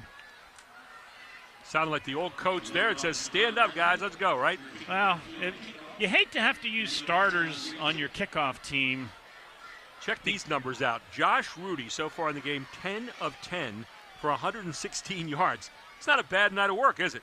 Yeah, that's pretty darn good. I don't know if you could make it any better than that. And he's got just had a perfect evening so far, and we mean perfect in every sense of the word. Well, I'm guessing he's been in the Elizabethtown program for a while, and he probably got to work with Coach Brault. This is interesting. Lower Dauphin wants them to kick it off again. Yeah, you usually don't see that. I used to have an argument with another head coach a few years back as to what you should do in a situation like this, because it does happen in high school football. You kick a squib here now? Let's see what they do. I don't know what you do in this fugue. Lower Dauphin's up awfully close. Oh, this was nice and high, and it's going to be out of bounds again. So they're going to take the 5-yard penalty again. Yeah. So Fugue having a tough time keeping it on the field so far. Yeah, Fugue's jogging off the field, but I think he's going to need to jog back on. Yeah, because they're going to send him back one more time, the further back. It looks like if he can keep it on the field here, they might get be able to cover because they're getting nice high kicks. I'm guessing right now they're telling him just to squib it, but sometimes you squib it too hard and it's going to go to Milheims anyways. Right. So they've got Milheims on the brain right now. I think he's living rent-free inside the Elizabethtown head right now. Well, Milheims needs to move up. He's back to the 20. I'd move up a little bit. So he's now. I think Fugue's trying to kick it to an open area on the outside and just let it land soft, like a little chip shot in golf. But it's not something that you practice that often. This time there's a squib, and Milheim's going to get it anyway, and Milheims takes off. Milheims across the 40. Milheims wide open. And once again, just one man to beat, and Milheims is going to run it back again for a touchdown. Holy cow, your worst nightmare after 2 kicks out of bounds, and you kicked it to him anyway, and he runs it back for another touchdown. Ty Milheims with the run back. I'm not sure where he picked that up. I think it's about a 62-yard return. We'll call it that for now, but Ty Milheims with a big run back again, 62 yards for the touchdown on the run back. And again, special teams not too happy right now if you're on the Elizabethtown Bears side. Yeah, poor Fugue has been stuck twice all by himself trying to bring Milheims down, who, as I said earlier and before the game, rushed for 170 last week. So you got little number 18 trying to bring down a big back. And here's Fritz in to kick it. Extra point up, extra point good, 4:05. Man, no one wants to go home here tonight. 21-21. We promised you some fireworks. We're bringing them your way at High School Sports Live TV.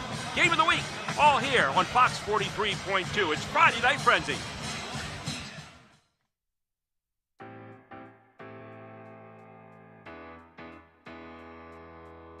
We have a tremendous staff of coaches. We have Division I coaches that will be teaching players in their expertise area. Are the experience of a Division I player, the methods that come from being a Division I player, the technique that comes from being a Division I athlete, and the results that come from being a Division I trainer. There's nothing like it. Our coaches have all played professional and Division I basketball. They see the game from the mountaintop down, and they can teach players at every level, whether you're basic, average, or you're an all-star player. And we have developed college basketball players for years through this program. A 71-yard kickoff return, the second one of the night. The first was 88. This one's 71 by Ty Milheims. After 2 kicks out of bounds to try to kick it away from him, he still got it on the swim kick, and he runs it all back. Bill Chase, wild night so far here at Hersheypark Stadium. Well, if I'm Coach Keith Stokes, very upset in one aspect of how the game is going, but I'm also very confident in another aspect of how the game is going because they can't stop me right now on offense. Here's your kickoff, and running near side, and you're going to get a block in the back, I think, and it was Lentz coming near side, but I think that's going to be negated, and you're going to probably see this walk back here, right in the area where block in the back occurs. Official pointing back at the Elizabethtown Bears, and their field position is going to be negatively impacted here in just a moment as the official with the football getting ready to walk it back. 21-21, 4 minutes to go until the half. Boy, you talk about a game chock full of excitement. I don't imagine the coaches are loving it as much as the fans are, but hey, it's been a good game of action so far, Bill. Well, I'm going to say the lower Dauphin coaches are pretty happy that they're in this ball game right now because I think Elizabethtown has shown me, at least, that they are the better team right now. That could change. 5 touchdowns scored over 2 weeks here for lower Dauphin. 4 of them scored by Ty Milheims. 2 on run backs and 2 from scrimmage. And look at this downfield, and is it picked off? No, but broken up, and no, caught instead. And again, that man down there who's been key tonight, Braden Cummings. Wow. Kid's big-time receiver. Oh, my goodness. Let's take a look at the replay here and see Cummings again, number 21. They've called his number a lot tonight. Take a look at this pass. I mean, he threw it into coverage. The lower Dauphin had it covered very, very well, but Cummings just went up and got it. Just went and got it and took it away. Yeah, Hagee had him covered well back there. So ball all the way down to the 41-yard line where, again, Elizabethtown on the move. 3:37 to go here in the first half. At some point, too, Elizabethtown's going to put a double move on one of the corners, probably an out and up at some point. They've run that out route a couple of times, maybe not here. And a timeout's going to be called. This one going to be for the Elizabethtown Bears. We'll take one as well. It's 3:22 to go here in the first half. 21-21, all tied up on the High School Sports Live TV Game of the Week right here on Fox 43.2. At Capital Blue Cross, there are more yeses and fewer nos. Protecting your health and making it easier so you can spend time on what makes you smile. Helping our communities, your families, your businesses, big and small. We have you covered, going the extra mile. It's what we do. Capital Blue Cross, going the extra mile for you. 3:22 to go here in the first half. 21-21, Elizabethtown got the ball in the hands of Braden Cummings again tonight. And as we start to look at our Hoffman Ford player of the game this evening, Cummings certainly's got to get a little bit of notice along with guys like Josh Rudy. And how about that guy Ty Milheims on the other side tonight? Lots of stars shining out in the field this evening, Bill Chase. Well, we have 3:22 left in the half. If I'm Elizabethtown, I'd like to take as much off this clock as possible and score a touchdown. So here's Josh Rudy. You wouldn't have to kick off to Milheims again. Josh Rudy, empty backfield. He looks like a screen set up. Great smelling out by Wes Hagee, and Wes Hagee brings down Lentz. He saw it happening a mile away for a big loss here, all the way back to about the 46-yard line. They're going to say Logan Chiara instead, number 3. Logan Chiara. Chiara getting back there. Hagee, the number he wears is not number 3. He wears number 13. So, nice job by Chiara smelling that one out. That's a really nice play. Puts him behind the sticks again. 2nd down and 13 yards to go. Ball at the 44-yard line of Lower Dauphin. Here's Rudy. Rudy keeps it. Rudy gets brought down again. And again, Lower Dauphin smelling it out. In on the play that time. Got number 78. That's Marshall Stahl leading the charge. After the big pass from Rudy to Cummings, two big plays for Lower Dauphin's defense here. Now, can they get off the field? Knock it back 2 more yards. It's 3rd down and 15. Clock running. 2:22 to go here in the first half.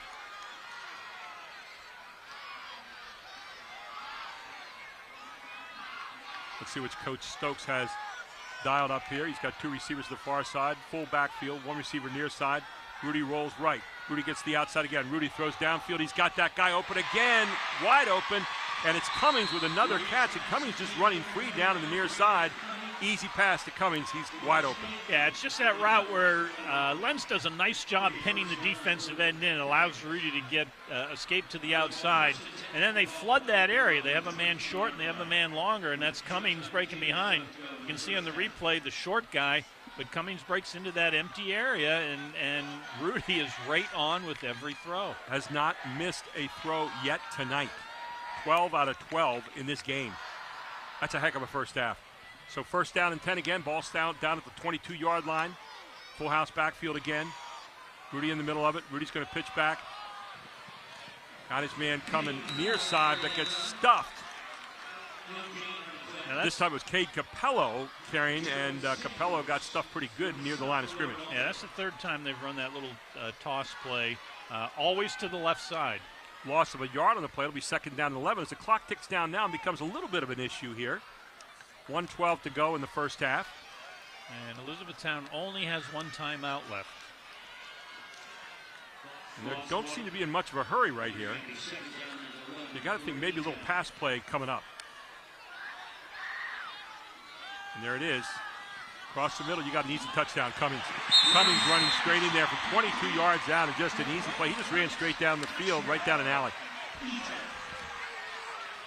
Well, what is he now, 13 for 13? 13 for 13, and his 2nd touchdown pass tonight to Cummings from the 21-yard line. Yeah, Cummings is in the slot there.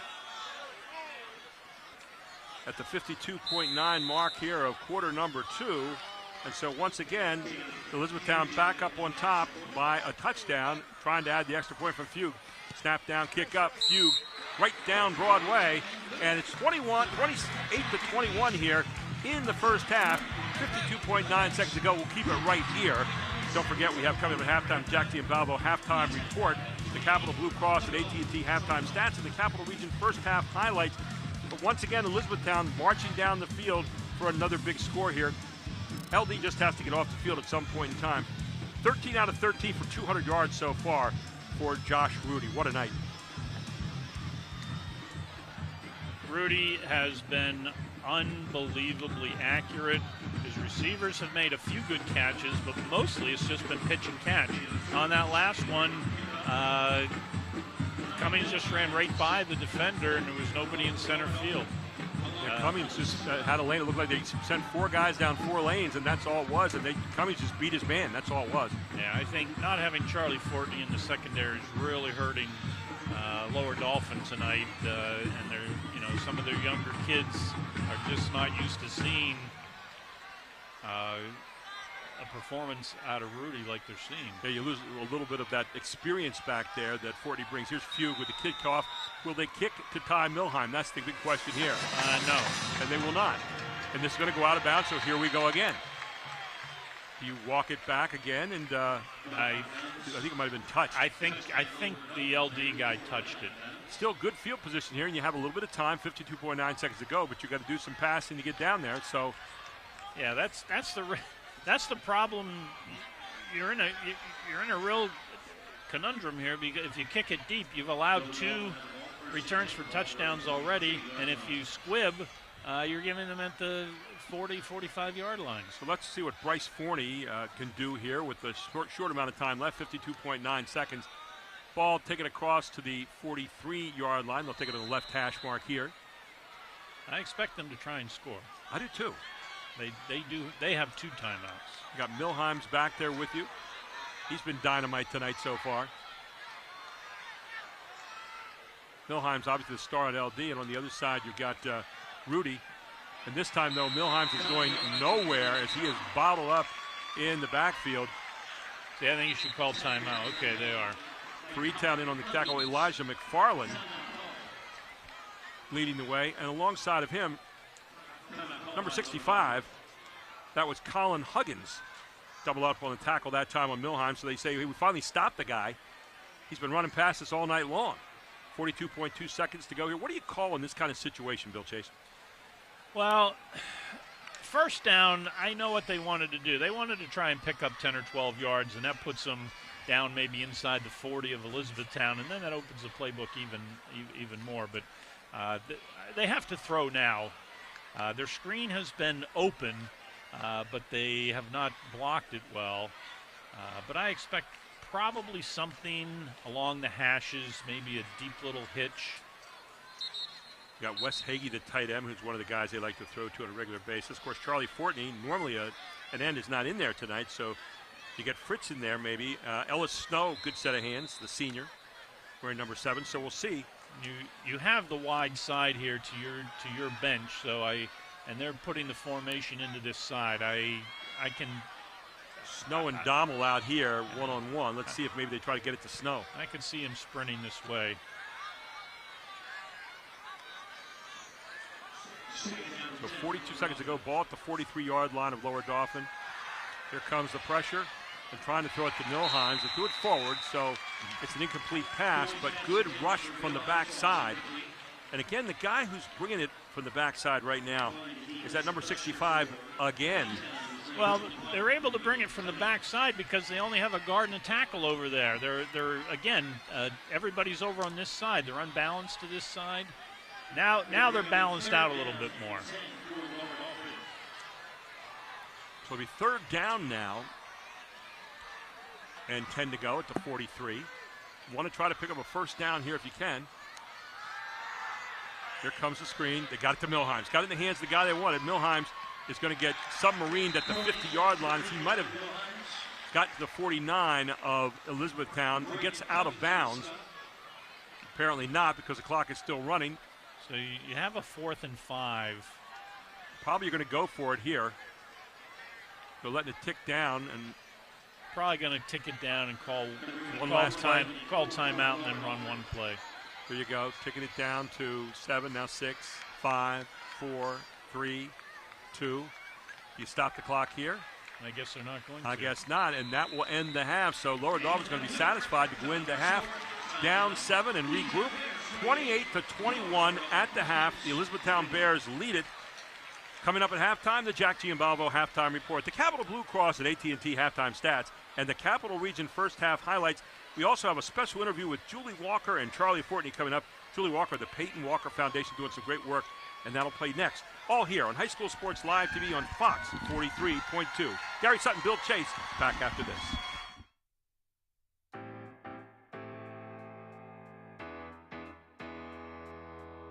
We have a tremendous staff of coaches. We have Division I coaches that will be teaching players in their expertise area. Are the experience of a Division I player, the methods that come from being a Division I player, the technique that comes from being a Division I athlete, and the results that come from being a Division I trainer. There's nothing like it. Our coaches have all played professional and Division I basketball. They see the game from the mountaintop down, and they can teach players at every level, whether you're basic, average, or you're an all-star player. And we have developed college basketball players for years through this program. Post players are no longer just sitting around the basket. They need to be versatile. You need to see Coach Duke for that. I'm the post expert. My 10 years playing professionally overseas in over 30 countries, and my 4 years playing collegiately at Fordham University and in prestigious Atlantic 10 taught me so much, I have to give it back to the kids. I only want young players who are serious about getting better. This is not a joke of an hour. This is an hour of hard work and getting better. Only sign up if you're serious. Gerald Jarman, University of Richmond, point guard that led the greatest upset in NCAA history when a 15 Syracuse lost to the Spiders. Who was the starting point guard? Gerald Jarman on that team. Any player that signs up for my junior point guard class will learn the foundations and skills to lead their team. My senior point guard class, I will teach players all the methods and IQ I learned as a Division I point guard at the University of Richmond. This class is technical, so bring your mind and your body in order to grow as a player. Archie Smith, Alabama defensive back and a top-notch high school basketball, scored 53 points in a game. He brings the combination of basketball, football, agility to the court, and he's going to teach players how to be quick, how to be fast, and how to jump. I will take players for 10 weeks through a 1 hour of intense speed and agility. My background as a defensive back and top-notch high school player for hoops allows me to help young people get confidence and create better athletes along the way. Be ready to grind, be ready to get quicker, be ready to get faster. Playing at the Division I level and having a chance to play against NBA players in my previous experience has been valuable for me. The shooting drills, the ability to get your shot off at a quick pace. We teach our players at every level how to build their shot for game speed accuracy. That's what it's all about. Sign up for these classes. Go ahead and go to the website. It's advancedhoops.com. Call us if you want to find out a little bit more about our scholarship program. This is too good of a program this fall. You want to get your spot right away. D1 experience. D1 methods. D1 technique. D1 results.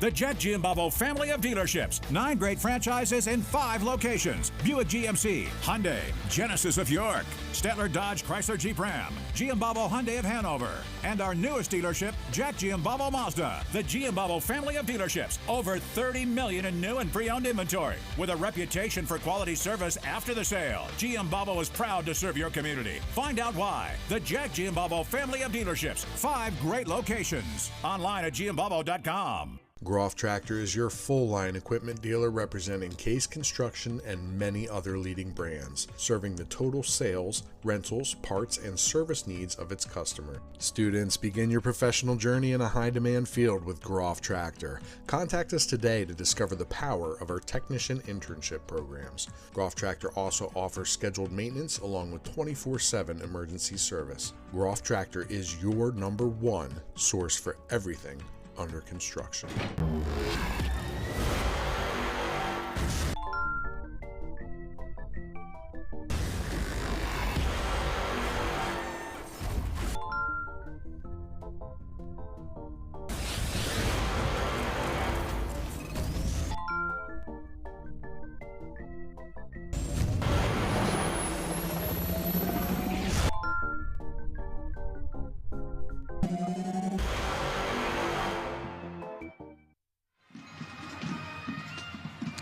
I'm Charlie Fortney, the director of High School Sports Live. In 2013, Julie Walker, to my left, lost her daughter Peyton at 19 years old to sudden cardiac arrest. Julie turned that loss into so many young people's win by starting the Peyton Walker Foundation.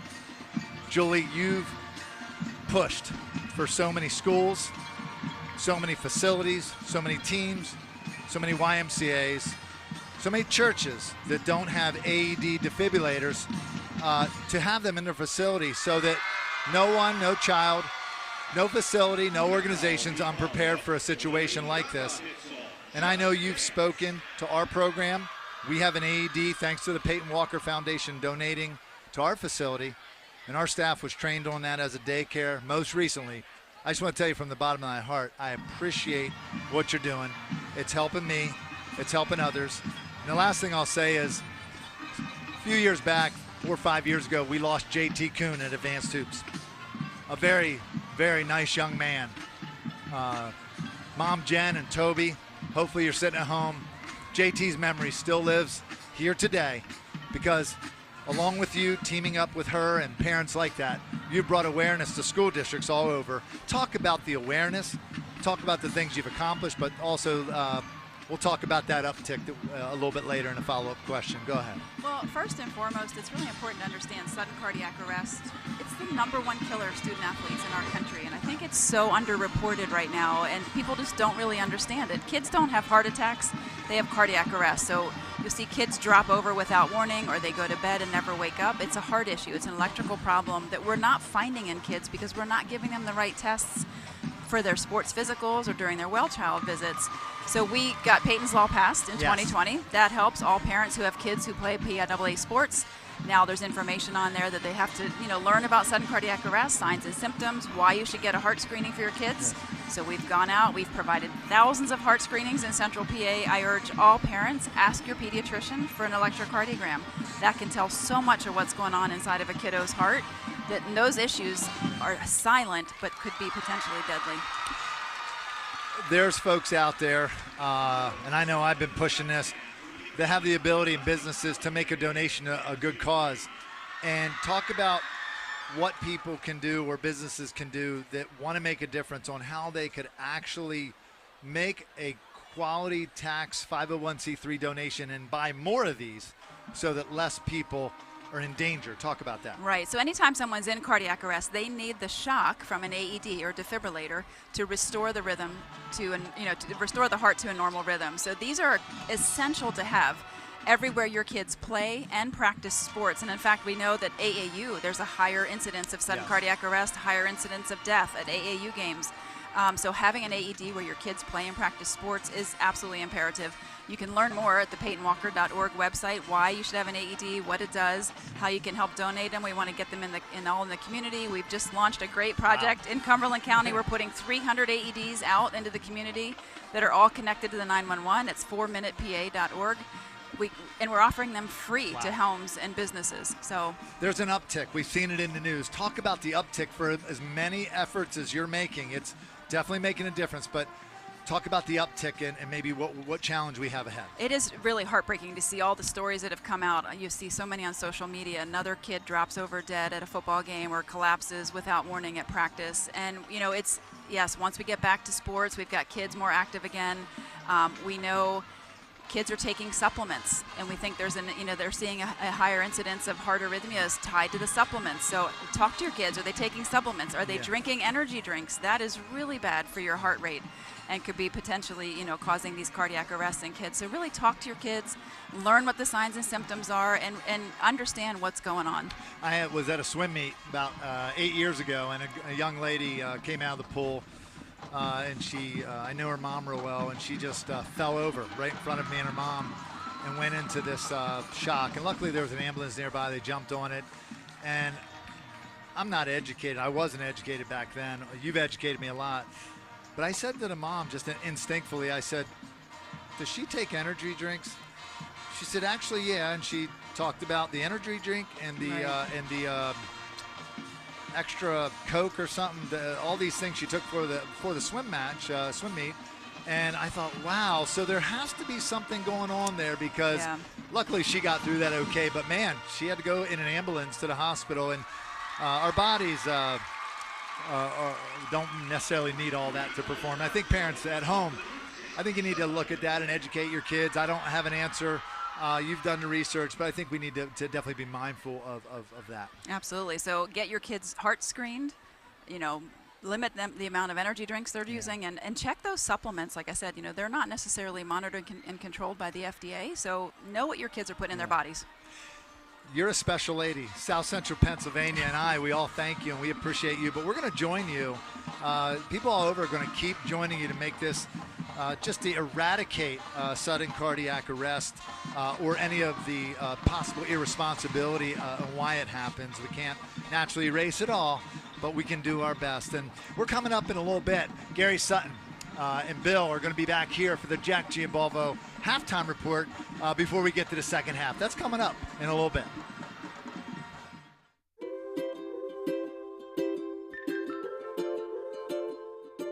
All across across Pennsylvania, families are living their lives in their own homes. Not long ago, none of these families believed it possible. And then they discovered there was someone who could help. What was once only a dream is now a reality. Welcome home.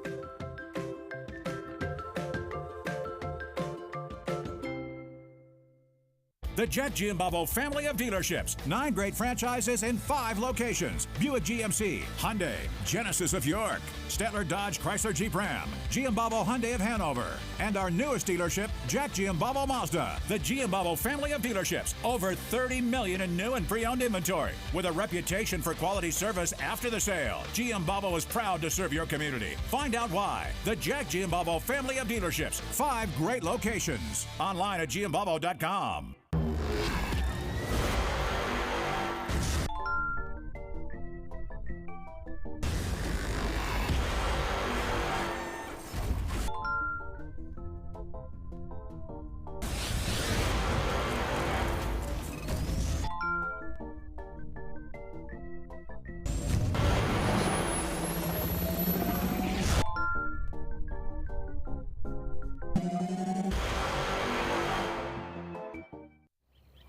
We wake up with the sun. We live in a place we're proud to call home. For us, it's knowing that those we help are neighbors, friends, family. As the leader in providing the best orthopedic care for our community, we come together to do our part. If you're looking for a quality used vehicle at a great price, Hoffman has it. Hoffman Ford has the best pre-owned inventory, not to mention the best hometown buying experience in all of Harrisburg. With our market-driven pricing, you can be sure you're always getting the best deal. Plus, we'll give you top dollar for your trade. And you know who's got Harrisburg's best deals? Hoffman has it. Hoffman Ford, Colonial Park. Hoffman Ford, just what you're looking for. Hoffman has it. Welcome back to our Jack Giambavo halftime report. Gary Sutton, Bill Chase with you, and what a first half, 28-21 here at the half. Elizabethtown leads as the moon is shining bright out here tonight so far, but a great first half, all kinds of action. And let's take a look, Bill, at some of the first half highlights here. I'll tell you what, they lit it up here tonight. They lit up the sky much like the moon is right here over Hershey Stadium, and this is our Capital Region Insurance Agency first half highlights. Let's take a look. Take us through those. This is the first score here, and Lower Dauphin looked really good going down, getting the ball first to start with the quarterback scoring there. Josh Rudy putting on a show here tonight. Yeah, just one of his 15 completions. 15 out of 15 here in the first half. And then Ty Milheims, the other star on the other side for the Falcons. One man to beat, that's Fugue, the kicker. Runs it back 88 yards for a touchdown. Yeah, I'm not sure what adjustment Elizabethtown's going to make in halftime as far as the kickoffs are concerned. Here's Rudy handing off to number 22. That's Logan Lentz, who had 60 yards in the first half. And here's their last or their third touchdown to Haver, where nobody even touched him. And then after 2 kicks out of bounds, they finally kicked it again to Milheims, and look what happened. Down by 7, Milheims, one guy to beat, Fugues again, and Fugues again on the receiving end. 61-yard touchdown return, second one of the half for Ty Milheims. But then Elizabethtown answered one more time. Yeah, Cummings, I think we looked at the stats, maybe how many catches for 170 yards? Yeah, Cummings in the first half had, let's see, taking a look down here, I think he had 7 for 170 yards here in the first half. So an outstanding first half here, and you take a look there at some of the numbers. Break those down for us. What are you looking at there? Well, what's jumping out at me is the total yards for Elizabethtown, 339 yards. Now, that's a little bit skewed, but I don't want to take anything away from Elizabethtown because Lower Dauphin ran 2 kickoffs back. So Elizabethtown would drive down and score and then get the ball right back right away virtually because 2 times Milheims ran it in for touchdowns. But 339, and unlike last week where I had said that I didn't see Cumberland Valley necessarily continuing on that trend, Lower Dauphin's in trouble here because I don't see Elizabethtown slowing down. So Rudy, 15 out of 15 in the first half for 211 yards, 2 touchdowns. Cummings, 8 catches for 171 yards, 2 touchdowns. 8 rushes for Lentz for 60 yards. On the other side, 40, who came out shaking his hand at the end of the first half, 4 out of 7 for 20 yards, 1 rushing touchdown. 6 rushes for Milheim, 66 yards. Of course, 3 kickoff returns, 194 yards and 2 touchdowns for Milheim, and that's keeping Lower Dauphin in the game right now. So what do you do in the second half here if you're the coach for Lower Dauphin and you want to try to make some adjustments? Well, first of all, you have to go in and talk to your team and calm them down, and you have to be someone who can convince your defense that you can stop these guys. You're only down a touchdown. Right. That's the positive thing. But if I'm the coach, I know deep down we're only down a touchdown because we've been able to return kickoffs, and that concerns me. And Josh Borelli's team's going to have to kick off to Elizabethtown to start the second half here. So you're kicking off the team leading by 7, and that's the biggest lead of the night so far. So it's going to be a big, big possession, the opening possession here of the second half.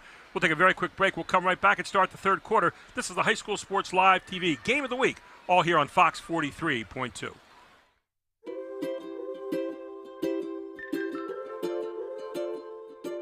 All across Pennsylvania, families are living their lives in their own homes. Not long ago, none of these families believed it possible. And then they discovered there was someone who could help. What was once only a dream is now a reality. Welcome home.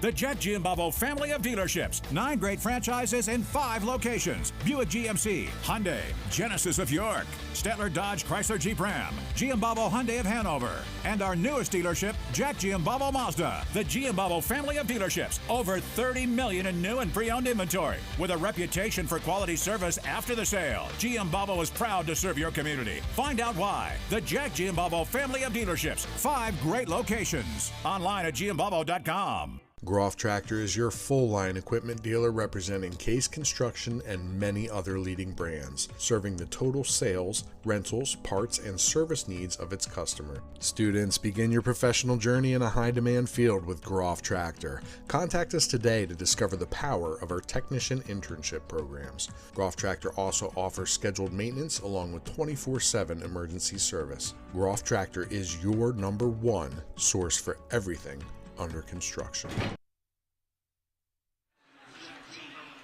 Welcome back to Hersheypark Stadium here. It's High School Sports Live TV's presentation of the Game of the Week, all here on Fox 43.2. Hope you'll watch Fox 43 Sports Frenzy, Friday Night Football Frenzy.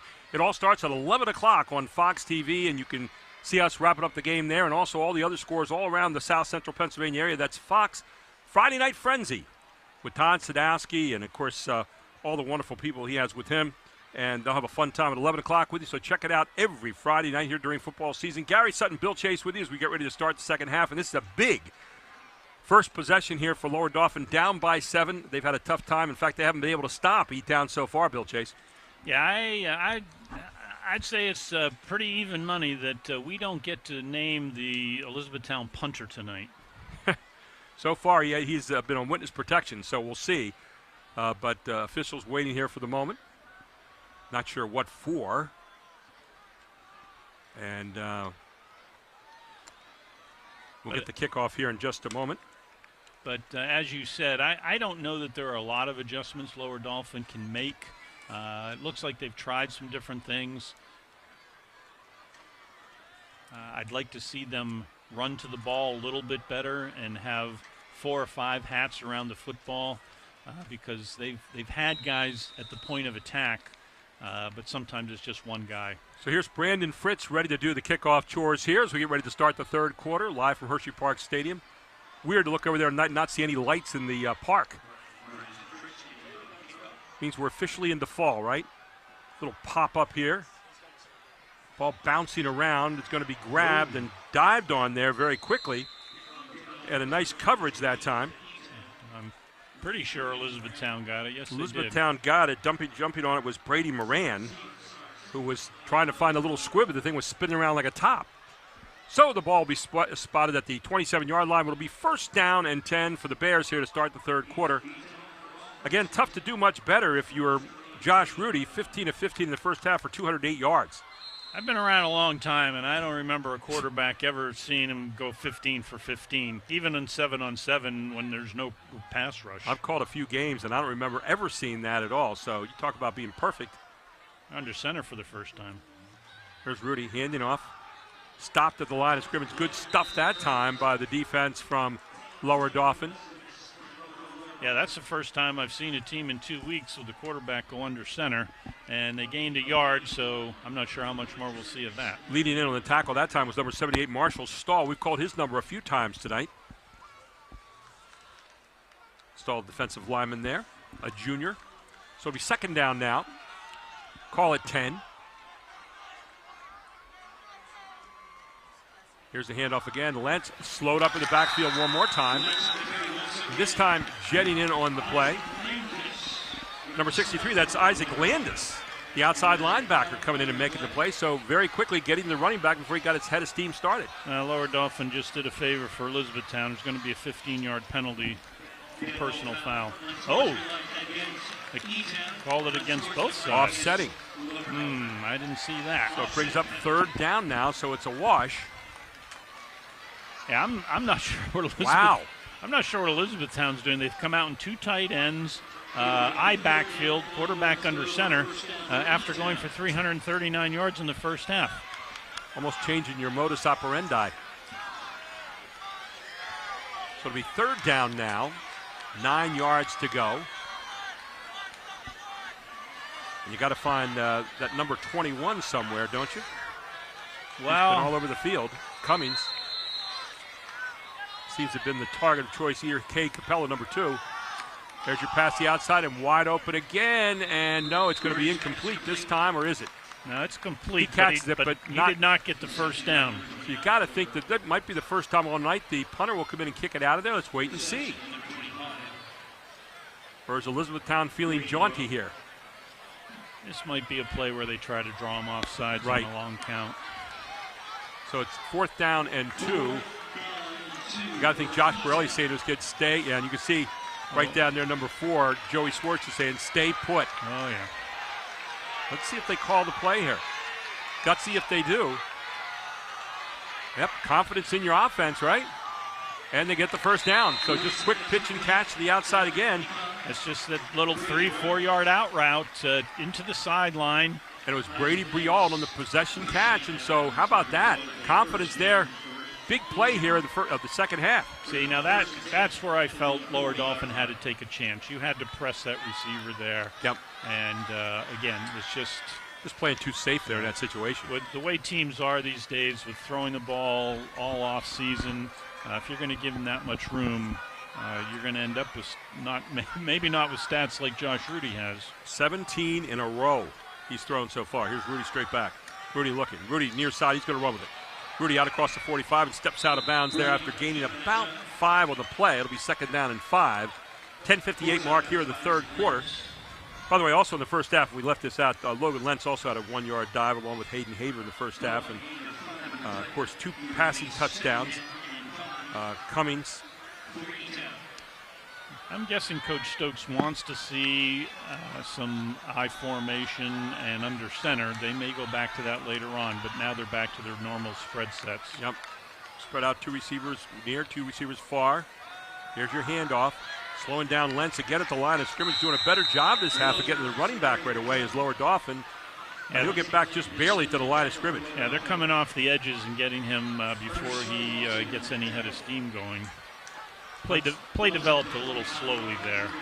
So it'll be third down now and 5 for the Bears. Elizabethtown Bears 2-0 this season, averaging 47 points a game. And they're kind of on target to do that again here tonight if the trends continue. Although a little tough for this series, Lower Dauphin really kind of setting up a little bit more of a wall this time and slowing them down a bit. Fakes the handoff this time. And then gets to the outside again. Nobody pinning in.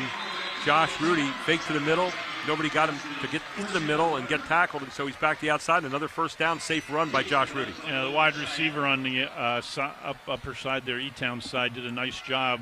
The corner came in to take Rudy, and he did not block him in the back. And Rudy stepped around the tackler and got the first down. So again, it's Elizabethtown on the march. You talk about sustained drives. That's been their way they've worked all night long so far, Bill. Yeah, they've been really good at I'm not sure what their third down conversion rate is. It's got to be 100%. So here's Rudy. Handoff again. Lentz loose. Lentz open. Lentz trying to stay on his feet. Dives inside the 30. Rumbles down near the 27-yard line for another first down for Elizabethtown as they continue to rock. And Lower Dauphin sending in some fresh troops up front. 3 new guys. They run an odd front with a nose, 3 down linemen, and they just sent in 3 new linemen. So the ball down to the 28-yard line, 1st and 10.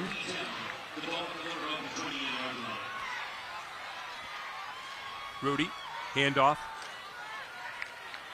Another good dive. A penalty flag down in the backfield, though, might well be a hole. We'll wait and see. Carrying that time was Hayden Haver. But let's see what the penalty is. It's going to be holding against Elizabethtown. That'll march it back. The ball come back big here, and no gain on the play, obviously, and a big loss instead. At some point, we're going to see Cummings up the seam again. He's usually the slot receiver, and he's going to come up the seam the way Elizabethtown's playing it. He's either going to have beat the guy down the seam on the hash, or he's going to run that corner route again that he scored the first touchdown on. So the ball comes all the way back to the 42-yard line, where it'll be first down now and 25. Make that 23, rather, from the point of the infraction. First down and 23, 9:20 to go here in the third quarter from Hersheypark Stadium. Gary Sutton, Bill Chase with you, and all of our Invicta crew here tonight. There's your handoff again. He's trying to get somewhere to run and nowhere to go. But still pushing forward, though. Is that Lentz with the football? Yes. Inside the 40, down near the 39-yard line. So Lentz just taking the pile with him. But they're Lower Dauphin. They got some hats on the ball. They had almost the entire team around the ball. So good job. Now you've got them in a second and 23, 24 yards. Yeah. Got to get down to about the 18-yard line for the first down, and right now they're sitting out at the 39, so 21 yards to go. So second down. They'll call it 20 on the clock. We'll do the same. Rudy looking to pass. And there it is, the first incompletion of the night. He was looking at a guy on a swing route that time and could not hook up. Looked like he tried to get Haver out there on a little bit of a swing route on the outside, Bill. Yeah, and it looks like they're rotating their coverage now to wherever Cummings is. They're putting a linebacker on him, and then the linebacker comes on the rush, but then they're rotating the safety over top of where Cummings is, depending which side, so we'll see if that continues. Interesting adjustments here for Lower Dauphin. It's a third down and 20 now. Another big third down here, trying to get off the field is Lower Dauphin. Rudy looking. Rudy, space to run. Rudy's boxed in this time, and they're going to get him. And a nice job keeping him boxed in from the outside that time, letting nowhere to go. And again, in on the tackle, a guy who's been so active tonight, Marshall Stahl, doing the job. Yeah, and the penalty put Elizabethtown behind the sticks, and Lower Dauphin took advantage of that. This has to be a punting situation for Elizabethtown. Well, they were waiting to see and don't see anyone coming out yet. Of course, they went for it back there in their own 30-some yard line, so what's to keep from going for it here? It's almost like saying, we respect our offense a lot more than we respect your defense. So let's take a look here. 4th and 24. Now, if they don't punt here, I'll be shocked. The clock's run out. They got a delay. You're going to get 5 more punt yards. So you're going to take it back now to be 4th down and Hummelstown. So 8:20 to go here in the third quarter, and it's almost like you don't want to use your punter tonight, isn't it? Well, if they're averaging 40-some points a game, maybe they haven't punted all year. Yeah. And, of course, the kicking game tonight has not been terribly kind to them, as they got 2 touchdowns returned so far on the kickoff, so maybe the punting isn't what they have in their mind. This will probably be like a punt if he throws it downfield and gets his receiver any kind of yardage. So Rudy looks, Rudy, and it's going to be knocked away. Two guys banging into each other for lower Dauphin, but they broke up the pass. The second pass missed here tonight by Rudy, and now great field position if you are lower Dauphin. Yeah, I don't see many coaches going for it on 4th and 30-some. I don't quite understand that call, but that's when you got a lot of swagger going on right there, and that's when you say, hey, we're averaging 47 a game. We got a lot of confidence, but man, well, you're only up 7 points. Exactly. I mean, situationally, you got to think, well, maybe the punt would have been better there. We got a timeout in the field. We'll take one as well. 8:15 to go here in the third quarter. This is High School Sports Live TV on Fox 43.2. If you're looking for a quality used vehicle at a great price, Hoffman has it. Hoffman Ford has the best pre-owned inventory, not to mention the best hometown buying experience in all of Harrisburg. With our market-driven pricing, you can be sure you're always getting the best deal. Plus, we'll give you top dollar for your trade. And you know who's got Harrisburg's best deals? Hoffman has it. Hoffman Ford, Colonial Park. Hoffman Ford, just what you're looking for. Hoffman has it.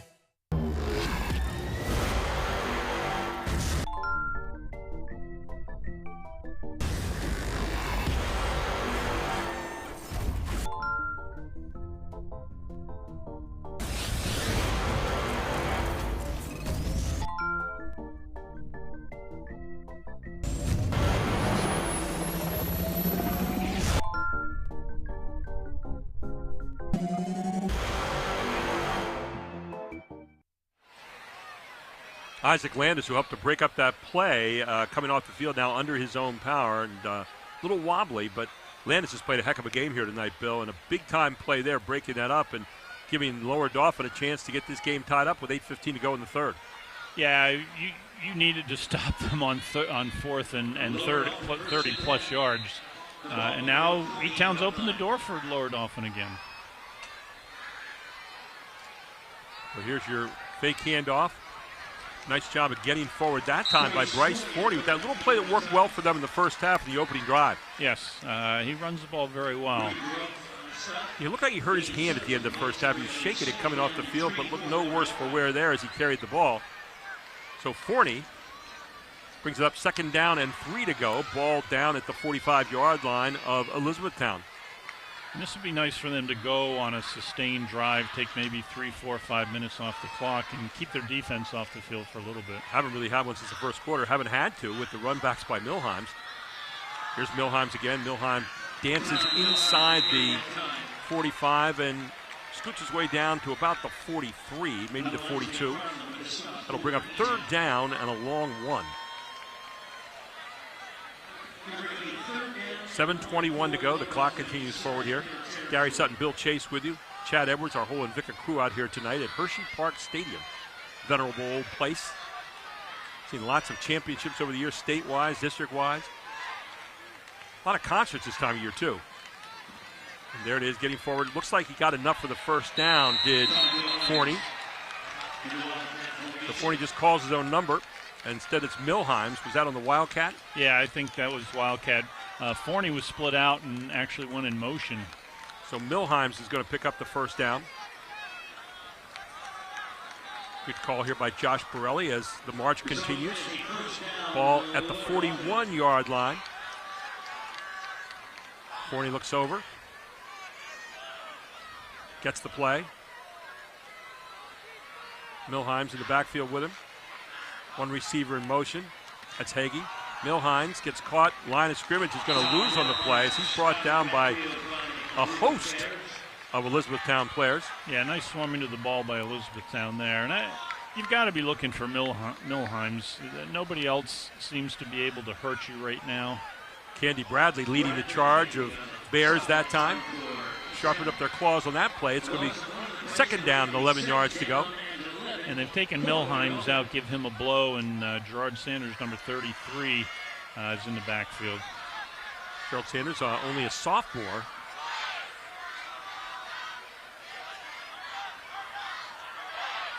So here's Forney, barking out the signals. A little bit of a curl route there. Is that a receiver screen there, Bill? Yeah, that's just a quick screen where the receiver takes one step forward, then comes back to receive the ball, and the inside receiver moves to block his man. And then you have one-on-one situation with the other defender out there, usually the safety or outside linebacker. It almost looked like Forney might have thrown it just a little bit early that time. Yeah, it was not a great ball to handle. It was low at his feet. 5:56 in the third quarter. Big third down again, this time offensively for Lower Dauphin. Across the middle, he's got it. Hooked up with his man right there, inside the 20, down to the 15-yard line as Lower Dauphin finds Hunter Strome. Yeah, if we watch this on the replay, I'm shocked that ball was not intercepted. I think the Elizabethtown kid was shocked he didn't intercept it. Hunter Strome, the tight end. Look at his pass. I mean, he gets it through a whole lot of hands right there to Strome's outside, and Strome, to his credit, hung on to it. Rumbles down to the 16-yard line where it's first down and 10 for Lower Dauphin in a very, very solid drive here so far. Milheim's back in. Milheim's going to get the handoff. Milheim's. And they're bottling him up regularly now. He gets to the 15-yard line, or make that down to the 15-yard line. But this is what Lower Dauphin had to do. Take some time off the clock. This drive's probably been 3-4 minutes long now. 2 first downs. Keeping the Elizabethtown offense off the field. Keeping theirs on, obviously. 2 receivers near side, 1 far side. Milheim's in the backfield with Forney. Now they'll bring Strome back in there at the tight end spot. Looks like blocking. There's that fake again on that jet sweep. And again, getting inside the 10-yard line is Bryce Forney. So they faked that jet sweep a lot, and then Forney goes across the middle. Yeah, Forney might be a little shaken up on that play. He took a pretty hard hit. So Forney comes walking out of there. And it looks like he wants to stay in. Getting the play called. 3rd and 3. 4 down territory, Bill? I think so. Again, as I said earlier in the broadcast, this is not going to be a game of field goals. Yeah, this game has the feeling of, I want to match your touchdown every time down. It just has that kind of feeling. Here's Forney. Those 2 blockers into position. Puts Hagee in motion. Milheim diving for the first down. Does he have it? Looks like he might have been just a little bit short. Let's wait and see, though. The guy on this sideline is calling 4th down. But that's okay. Yeah, he dove. Might see Wildcat here. Yeah, Forney's already split out down here, and Milheim's in the Wildcat. Milheim's that big, tall guy. Wants to get a look at the defense. Has a few yards to play with. 4th and 1. Big play. Milheim's got it. Milheim dives. Milheim has the first down inside the 5-yard line where it's 1st and goal now for Lower Dauphin. 3:47 to go in the 3rd. They got penetration there, but Milheim's made a nice little jump cut to the right and was able to get up and get the first down. Looks like right about the 5-yard line. He said Milheim's not blazing speed and got those long, lanky legs, and you go for those legs a lot here, especially in those short yardage kind of situations. So 1st down and goal from the 5-yard line for Lower Dauphin. A great drive here to answer in the second half to Elizabethtown's, and they stuffed them there on that big penalty play. Here's Milheim. Sweep. Milheim's across. Milheim to the 3. Nice tackle. Oh, we got a flag. And it's a late flag. Could well be unsportsmanlike somewhere. Let's take a look at what we have here, and it's going to be against Elizabethtown if you believe Ellis Snow, who's pointing to Elizabethtown right now. New man into the game is Nathan Stuckey as Snow comes out. Also in there for Lower Dauphin, Steven Starsinik, tight end. And that will be an automatic first down. It'll be a new set of downs. You go half the distance to the goal line, which is going to take it down to about the 1.5-yard line. We're going to see the Wildcat again. Yep. So Milheim says, give it to me, I'll take it home for you. So here you go. First down, goal at the 2-yard line. Call it maybe the 1.5. Milheim. Uh-oh. And it's going to be recovered by Elizabethtown. Unbelievable. Wow. Talk about a huge turnaround. Here it is at 3:03 of the 3rd quarter. The snap looked a little hard, but it looked like Milheim was starting forward, trying to get a running start into that into the line, and it cost him. Came out high, and boy, 303, a bad snap, and talk about taking the air out of the Lower Dauphin sails here. Well, I'm going to tell you what, Elizabethtown's coaches are breathing a sigh of relief because that touchdown would have been on them. They gave Lower Dauphin a short field by not punting, and now let's see if they get back to doing what they did well in the first half. You got to think they're going to start to mix it up here again. They've got the spread you saw here in the first half, and let's see. So a huge mistake here at the 3:03 mark. Bad snap is going to cost a touchdown here for Lower Dauphin, and right away they give the ball to Lentz. Lentz out to around the 15-yard line. Gained him about 3.5 on the play. And I thought that play might look like it was going to break open for a little more yardage, and Lower Dauphin closed it up pretty quickly. Lower Dauphin seems to have done a better job defensively here in the second half, don't you think? They have, but Elizabethtown's kind of shot themselves in the foot. We're going to have a guy down with a cramp right now for Elizabethtown. Let's take a quick break. We'll come right back. This is High School Sports Live TV on Fox 43.2. At Capital Blue Cross, there are more yeses and fewer nos. Protecting your health and making it easier so you can spend time on what makes you smile. Helping our communities, your families, your businesses, big and small. We have you covered, going the extra mile. It's what we do. Capital Blue Cross, going the extra mile for you. And welcome back to Hersheypark Stadium. Player with a cramp back up there. By the way, stay tuned tonight at 11 o'clock on Fox 43 for Friday Night Football Frenzy. You've got Todd Sadowski, Andrew Kalista, the whole Fox 43 crowd, and we'll be wrapping up this game here from the booth at Hersheypark Stadium afterward. Bill Chase and I. I'm Gary Sutton. Glad to be with you here tonight on the High School Sports Live Game of the Week here on Fox 43.2. And don't forget, coming up at the end of the game, the Capital Blue Cross post-game report, including the Hoffman Ford player of the game. Again, pass out to the near side to Briault. He's been the choice here in the second half so far, as the tackle is going to be made by Lower Dauphin's Connor Hassinger. And Briault a little slow getting up this time. Yeah, Briault seems like the possession-type receiver who they go to the short side. He's usually the single receiver, so he's getting generally one-on-one coverage. And they've been perfect to him so far just on the shorter routes. And, of course, the big play guy all night long has been Braden Cummings in the first half, although he's not really they haven't gone to him here in the second half yet. Well, like I said, I think they're rotating the safety over top of him when he's in the slot. So it's going to be third down now, 1 to go. I think they moved the sticks. Yeah. Oh, they did. Okay, they have it on the board, third one. So yeah. We'll go first down and 10 to go. So there you go. I get the board operator working with the official down there a little bit better. So back to the set now. Ball spotted at the 21-yard line for Elizabethtown. Operate with a clean slate now. There's Haver carrying the ball. Hayden Haver has a touchdown for 1 yard tonight. Yeah, Lower Dauphin definitely doing a better job. As I said at half, it's when two teams are both pretty solid teams and one team's not dominant over the other team. The 340 yards Elizabethtown got in the first half, that's just not sustainable. So it'll be second down now and 6 yards ago. Ball spotted out at the 25-yard line. At least if you're Lower Dauphin, you're hoping that's not sustainable. Josh Rudy proving he's human here in the second half with 2 incompletions. There's Lentz. Lentz trying to find a way. Lentz pounding out over the 30-yard line. Looks like he has plenty for the first down as he gets out past the 31.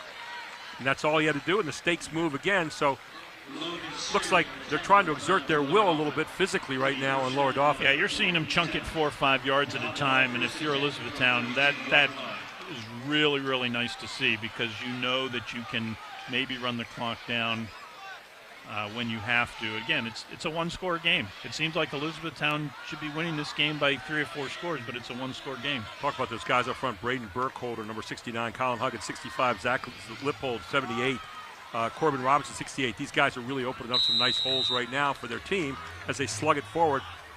A few more yards on that one. Second down coming up. Yeah, that's just that little quarterback counter play. Rudy kept that one. Bradley Candy, Lyndon Olson, all guys up on the offensive line there on that depth chart who are doing the job so far very, very well. And I think they're going to let the quarter run out here. That's exactly what they're going to do, and we'll go to the end of the third quarter. Elizabethtown is waiting for the final 12 seconds to tick off here at Hersheypark Stadium. They're going to take a 28-21 lead to the fourth quarter. The Bears have it all here. It's High School Sports Live TV on Fox 43.2. Back with more in the fourth quarter right after this. So a while back, I thought to myself, I'm never going to own a home. I'm going to have to rent forever. I didn't have money for a down payment. I had no credit history, and I just got out of a divorce. But PHFA showed me that home ownership is possible. They offer me a low-interest mortgage and a way to manage the closing cost. To me, this is more than just my home. It's a huge accomplishment and a new chapter in my life, thanks to PHFA. The Jet Giambavo family of dealerships. 9 great franchises in 5 locations. Buick GMC, Hyundai, Genesis of York, Stettler Dodge Chrysler Jeep Ram, Giambavo Hyundai of Hanover, and our newest dealership, Jet Giambavo Mazda. The Giambavo family of dealerships. Over 30 million in new and pre-owned inventory. With a reputation for quality service after the sale, Giambavo is proud to serve your community. Find out why. The Jet Giambavo family of dealerships. 5 great locations. Online at giambavo.com. And welcome back to Hersheypark Stadium. This is the High School Sports Live TV Game of the Week on Fox 43.2. Don't forget to watch Friday Night Football Frenzy on Fox 43 with Todd Sadowski and the whole crew over there, Andrew Kalista. They're ready to bring you all kinds of games from all over the region. Being flushed out this time, then throwing it away for his third incompletion of the night is Josh Rudy. So again, good defense here by Lower Dauphin. Yeah, if I'm Lower Dauphin, I'm really happy right now because this game should be 28-28. Most likely they would have scored had they not had the miscue down inside the 5-yard line. Looks like we've got a Lower Dauphin guy with a cramp. Yeah, cramp's starting to become the momentary thing here because we're in the fourth quarter. These players have been on the field a long time. It's a hot night out here, so making sure you get some water in there and pull those toes back, the order of the day. That's the difference between high school football now and what it was 20 to 30 years ago. You're running so many more plays in a game with, nobody's huddling anymore. If they do, they're sort of the outlier, and teams are running. Lower Dauphin last week ran 68 plays against Twin Valley. In 1985, if I would have run 68 plays against a team, I knew we won the game. Yeah. 50 rushing yards so far this half, speaking of rushing, for E-Town. But I think, one of the things what have we seen here in the second half from Lower Dauphin? Much better defense. Again, they're playing without one of their best defenders in the backfield tonight, Charlie Fortney Jr., but what have they done differently here in the second half that's made them more effective? I think they're taking a few more chances. It looks like they're bringing some guys from the off the edge a little bit more. They've tightened their coverage up a little bit more as well. And you noticed on that last play, Josh Rudy really wasn't able to get comfortable in the pocket and had to scramble towards his sideline. And in my opinion, they could have easily thrown an intentional grounding there. E-Town is 7 for 9 in third down conversions tonight, so the number is really high on their side. Yeah, if you're 7 for 9 in third down conversions, you're supposed to win the game. It's a huge play coming up here for both these teams. For E-Town, you want to try to put it away on this possession, and on the other side, Lower Dauphin wants another chance after having that screw-up down there at the 1.5-yard mark and the costly fumble. So this is number 3 is one of their safeties, I believe. That's and Chiara. They're already thin in the secondary. Yeah, Logan Chiara is the guy Fortney out. He's been tough all night long, has Chiara. And he is he's the second guy in the depth chart there behind Snow, normally Ellis Snow. I don't cramp up much anymore, but boy, they do hurt. Oh, every now and then when you're sleepy and you have your leg go out there and cramp in the middle of the night. Yeah, mine is about 3 a.m. in the morning. Exactly. And there's no trainer there to help you. All right, 3rd down and 6. Huge play here, 11:54 of the fourth quarter. Josh Rudy got the screen set up, got what he wanted, Are they going to be able to get him? No. And one more time, that guy Braden Cummings is a thorn in the side of Lower Dauphin. They called that middle screen to Cummings, and he got the wide receiver screen and took off. Yeah, he was in the slot there. They let everybody come, and then he just came snuck underneath. They did a nice job by flaring both the backs. Looked like they had him for a moment on the far sideline, but could not get him down. And once again, Cummings keeps the drive alive. A good job again by Rudy of keeping his poise. Yeah, Cummings is a really, really good football player. I've really been impressed with the poise of Rudy tonight, though. I mean, he's really managing the offense very, very well.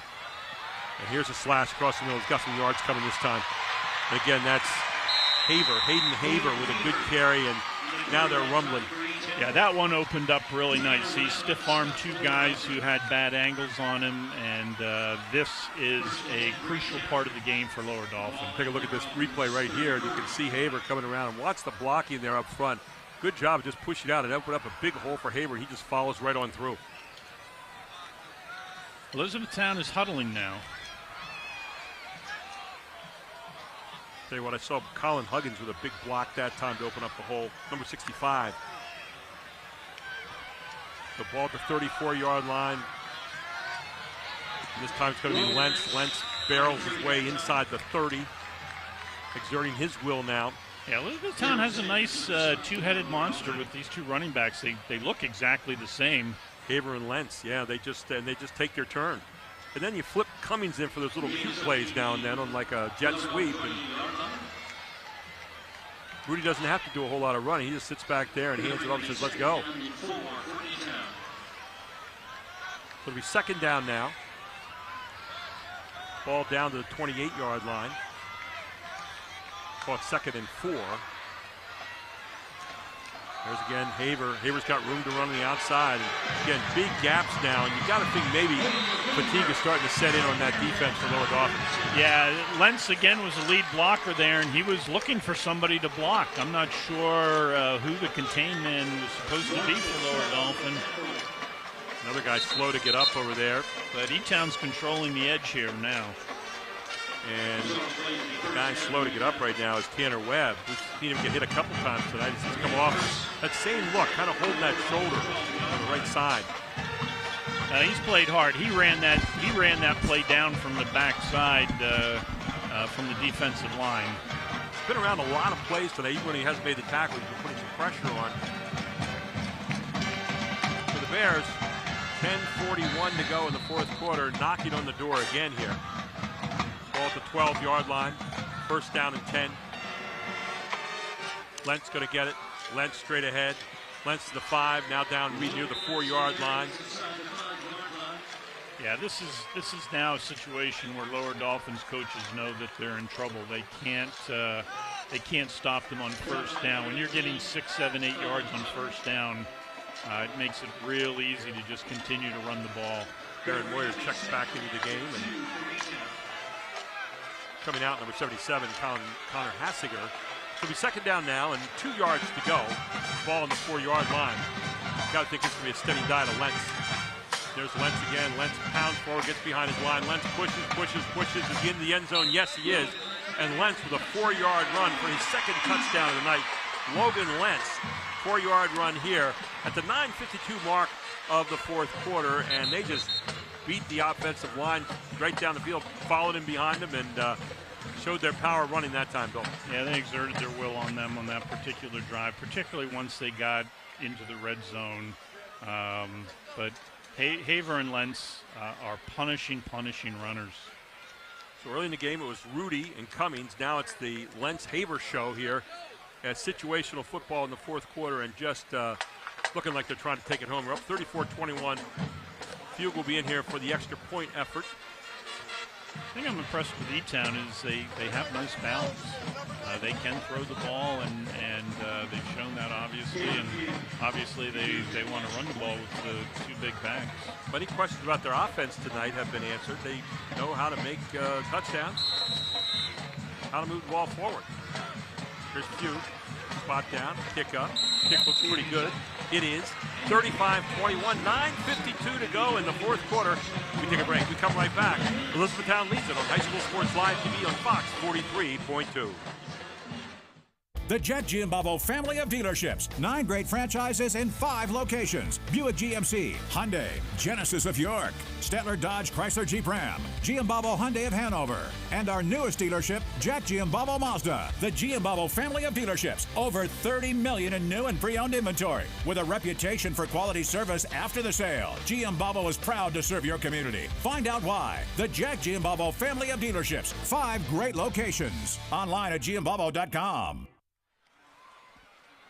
And welcome back to Hersheypark Stadium. Gary Sutton, Bill Chase with you here as you see some of the fans down there gathered on the sideline. And E-Town has 21st down here, 21st downs in the game. Lentz now over 100 yards rushing here tonight, Bill. So, as you said, good balance to go with that passing we saw in the first half, the perfect passing by Josh Rudy. Now here you have Lentz and Haver dividing the duties in the second half, running the football. Yeah, so now E-Town's kicking off, and Caleb Fugue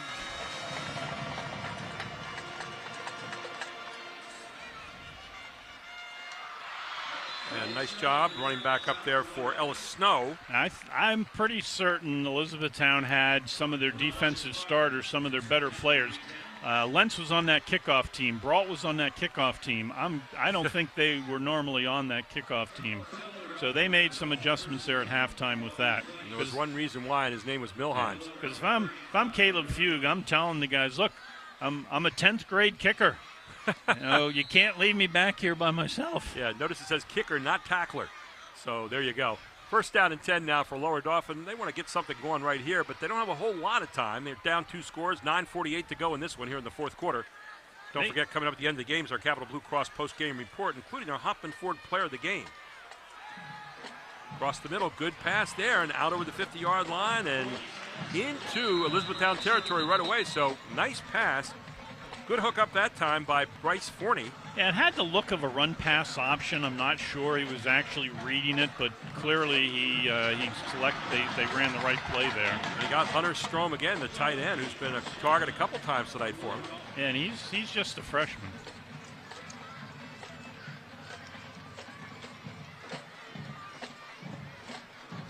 Not built like a freshman. You know, he looks like a pretty solid player there off the right side of that line, tight end. Well, he does play middle linebacker for him. Here's Milheim. Milheim picking his way through. Milheim gets on down to the 45-yard line. Maybe a couple pick up on the play. Yeah, they're not getting that initial opening that they were getting early in the game for him. So they're not going to be able to go that route. He seems more the kind of guy that's going to, student body right, student body left kind of guy. A little hook to the outside. Because he's kind of tippy-toeing his way through right now, and they are really keen on him in the backfield. Well, they're getting early penetration. So here's Bryce Forney. Second down, 8 yards to go, 45-yard line. Forney looking, Forney flushed out, Forney up the middle. Forney's going to get down to the 43, maybe the 42-yard line. Good job of getting out of trouble there, but he was boxed in pretty well. Yeah, they made him uncomfortable right away by pushing up on the outside, and he stepped up nicely just to get a gain. Again, this is 4-down territory for Lower Dauphin at this stage. They have that guard tackle alone down here, so they're going to send 17 off the edge, who will possibly be unblocked. I've been looking at Strom a lot tonight. Also look at Ellis Snow in this kind of situation, number 9 or number 7. Put Milheim in motion. They're going to throw it out to Milheim and let him run with it. And they smelled it out. It's going to be a fumble, or is it? No, incomplete pass. So fourth down now with 8:02 to go, and this is kind of your final gasp offensively, really. If you're down 2 touchdowns, you got to keep the drive going here if you're Lower Dauphin. And as predicted, 17 came off the edge. They got rid of the ball quickly, though.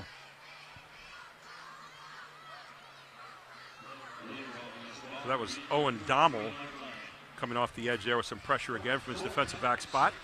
So fourth down now and 6 yards to go for Lower Dauphin. So Lower Dauphin's in a little more traditional set now with the trips open here. See if they put Milheim in motion again as they did the last play. Milheim's out in the flat, flushed out again, caught in the backfield, brought down at the 50, and that is going to be possession turnover to E-Town. Does a great job of getting penetration that time by the Bears. And you saw Brendan Lehman leading the charge, number 87 there. Lehman getting some high fives from his players. He runs off the field, and Elizabethtown will take over now. 7:58 to go, and I don't know if you see another pass the rest of the game here from the Bears, do you? I don't think so, not the way they were running the ball. Lower Dauphin is got to be emotionally a little bit spent right now. So I expect a lot of Lentz and Haver. You think back to that 3:03 mark of the third quarter, the bad snap at the 1.5-yard line, and it looked like they were going in for the touchdown after stopping E-Town, and boy, everything turned around right from there, and E-Town went in that long march and just wore them down. Well, wrong again. Just as I said it, where did they go? Cummings. And Cummings with another great What a catch. catch. Oh, my goodness. What a throw from the 50-yard line to Cummings, who catches it at the 18, 32-yard pickup. It was a good throw by Rudy leading him, but I'll tell you what, Cummings just turns in a catch here. Let's take a look at it again. I think this is one of the few times they have Cummings isolated as a single receiver. He's usually played the slot. Look at that. And then covers up the pass very well. Keeps the hands underneath it. Wow. He has been dynamite tonight. I think that's his 9th catch of the evening. Add 32 more yards onto it, and he's been just phenomenal tonight. Here's Rudy. Rudy's going to keep it himself. Rudy trying to follow his blockers. Rudy picks his way through. Rudy down to the 5, maybe down to the 7, rather. So they'll probably huddle up again now. They're taking their time. They'll run as much time off the clock as they can. No particular hurry, but they are totally in control now, and barring some kind of turnover, looking like they're going to have everything their way here in the final 7 minutes, 18 seconds. Ball on the 8-yard line will be first down and goal. I like that E-Town huddles. A lot of teams won't huddle. I like that they huddle in situations like this. And here's Lentz right back there, the sidecar with him. There's Lentz, takes that one step back. Lentz near side. Lentz is going to get in the end zone and dives in and gets another touchdown. 3rd touchdown tonight for Logan Lentz. 8 yards out this time. And E-Town really in gear right now. Yeah, they came out a little slow in the second half. Again, I wasn't sure what they were trying to accomplish by coming out 2 tight ends and old school I formation, but they only did that 2 times. So Lentz with 3 touchdowns tonight. Rudy with 2 passing touchdowns. Haver with 1 so far. And they're right on schedule here, although they finally missed an extra point from Fuchs. So it's 41-21, a 21-point lead, or 20-point lead rather, with 6:56 to go in the ball game. We'll take a break. We'll come right back. It's the High School Sports Live TV Game of the Week, all here on Fox 43.2. At Capital Blue Cross, there are more yeses and fewer nos. Protecting your health and making it easier so you can spend time on what makes you smile. Helping our communities, your families, your businesses, big and small. We have you covered, going the extra mile. It's what we do. Capital Blue Cross, going the extra mile for you. 6:56 to go in this one. Try this one tonight. Braden Cummings, number 21, has 10 catches for 214 yards and a touchdown, and has been absolutely phenomenal tonight. And in every big third down situation, it seems like he was the guy in the first half catching the ball, and here in the second half caught the biggest third down situation for him. So, and making a phenomenal catch a moment ago acrobatically. So ready to kick off now, and let's see if they kick to Milheims.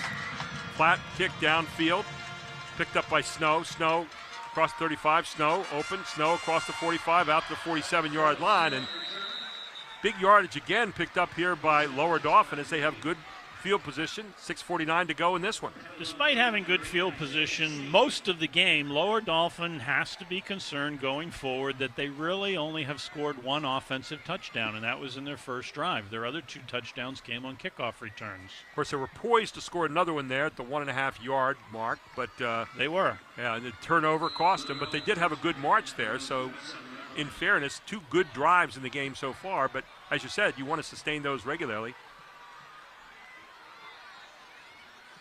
So here's the pitch back, Milheims, and that's where Milheims seems like he's pretty good. Get him out there on the flat, and that's where he operates. Yeah, Elizabethtown's really clogged up the middle on him from earlier in the game. On that first drive, it looked like he was going to have a pretty comfortable evening running up the middle, but Elizabethtown's done a nice job. Elizabethtown has a little more beef than Lower Dauphin does.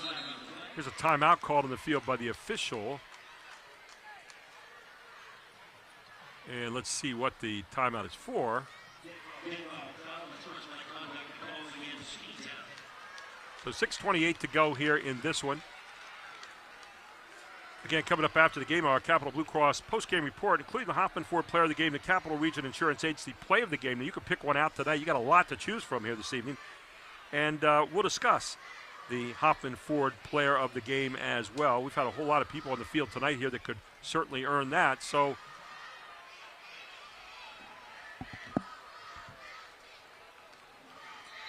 penalty called here, and Lower Dauphin will get it all the way down to the 33-yard line.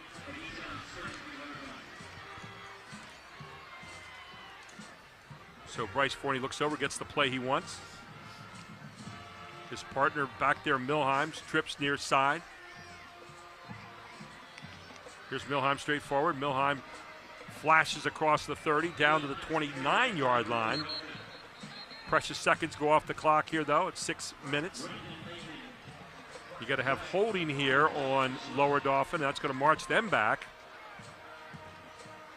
And they just can't afford those penalties at this point. Haven't had a lot of penalties here tonight, has Lower Dauphin. I don't know what the number is, but less penalties in E-Town. But in this case, this penalty kills them with the holding penalty.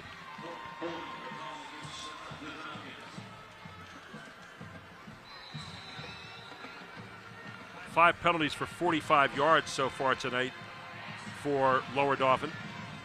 Yeah, and that's improved from last week where they had 9 markers against them. That's one of the things you said as a coach. You want to see improvement week to week, first game to second game. So first down now and 20. There's your screenplay. Man, it's just all covered up. Yeah, you fooled Elizabethtown the first time you ran it. The last 2 or 3 times they've run it, just hasn't been there. It looks like they play the old traditional slow tackle where you don't have pass rush responsibility. You're just looking for the screen. Yeah, Milheim's is right there in the middle. And, of course, an impact player like that, everybody had their eyes on number 10. So second down now, 24 yards to go. You need a pass play of some kind here. You seem to like to throw that to Hunter Strom a lot of times, the tight end. He's been the guy who's caught a few of these tonight. Yeah, he's in the slot down here in the middle.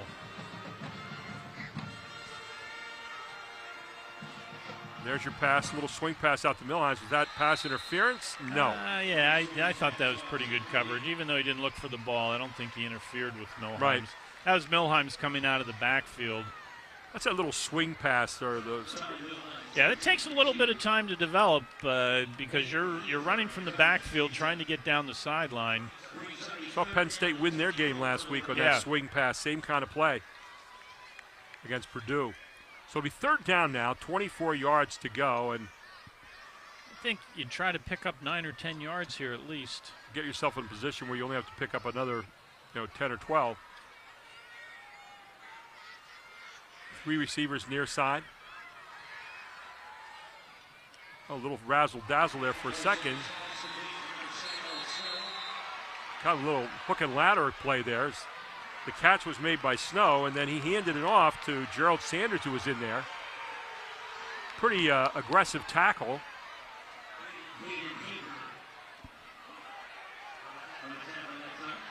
So it'll be fourth down now, 24 yards to go, 4:22 to go. They're bringing a lot of players in, so I'm guessing they're punting.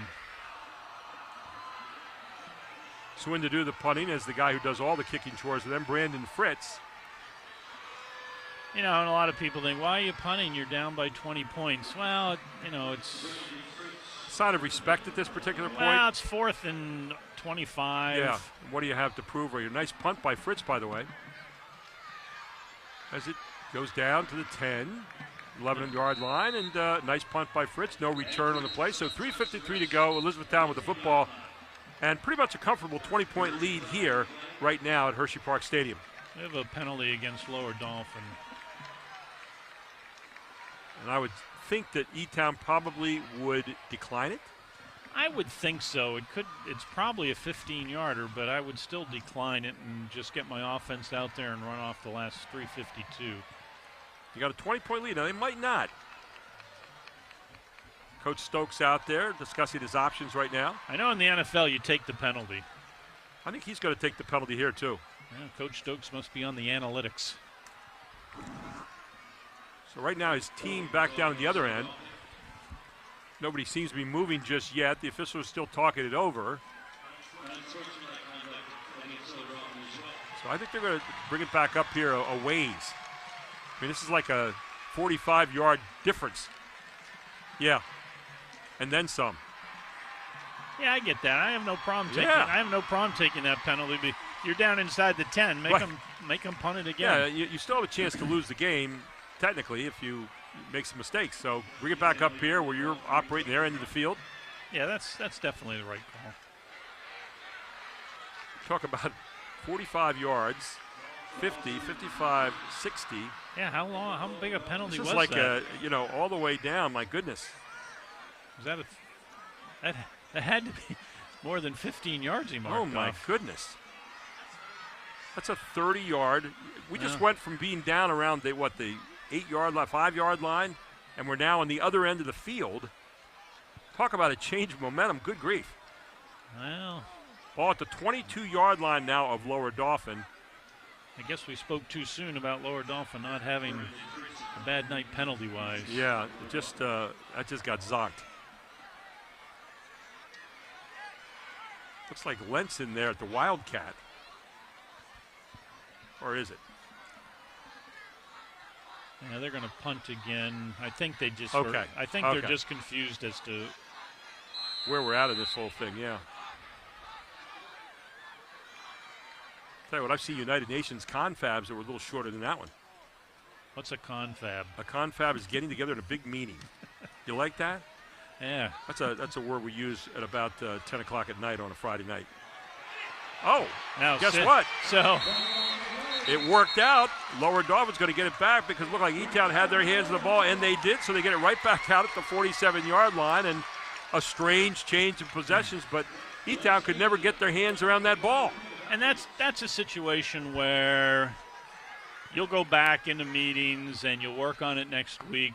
It's 3:40 left in the game. You're ahead by 20. The other team's punting on 4th and, a mile. Right. Just don't touch the ball. Just don't go near the ball. Get away from it. We're going to get the ball. Don't go near it. Take a look at this. This is kind of that moment of indecision. You're right. They'll talk about this. Should I, shouldn't I? And then they lose it. And then a good play getting down there. You saw number 80 for Lower Dauphin. That was Steven Sarstinik getting in there and forcing the turnover. And here comes good run near side. And a good pickup here for Lower Dauphin. And we're going to get a flag on the Lower Dauphin coach. Wow.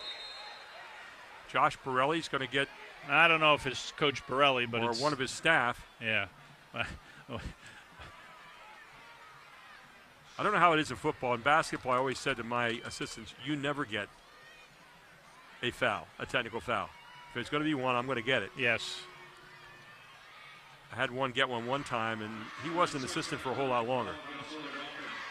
So there you have it. You got you just got a nice pickup, got a little momentum going for your team, and you give it back with a penalty here. And I think Coach Borelli is looking down there. He's not terribly happy about that himself. Well, I think this is the difference between high school rules and the NFL.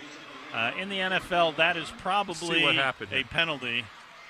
But in high school football, they're not going to call that. They'll call that. That would have been a penalty in the NFL. No, you just had an assistant coach go over there and get right in the referee's face. I think it was the defensive coordinator. I'm not sure. So back to my point with the NFL, they're going to call that every time because they're paid to protect the quarterbacks. And he was clearly running out of bounds. Right. But in high school football, they will not. The officials are not going to call that. If they do, I think they're making the wrong call. As long as he's still in bounds, you're still going after him.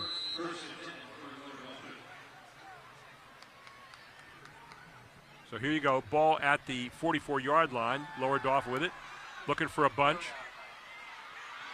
Now again, getting out of bounds is going to be Bryce Forney running for his life here. I think he's cramping up. But that's one of the things I think high school fans have to understand. They watch a lot of NFL or a lot of college games, and the rules are, I won't say they're a lot different, but there are a lot of little nuances? Nuances that are different between each level of football. Now we've got another flag. This game's getting out of control in the last 3 minutes here. Getting a little chippy right now.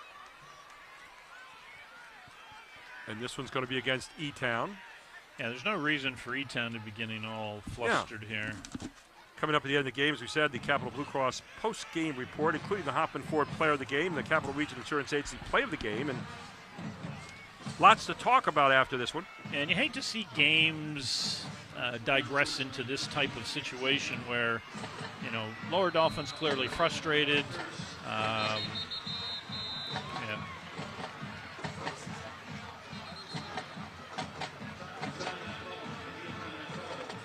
Timeout Elizabethtown. I like this timeout by Elizabethtown. They just got a 15-yard penalty.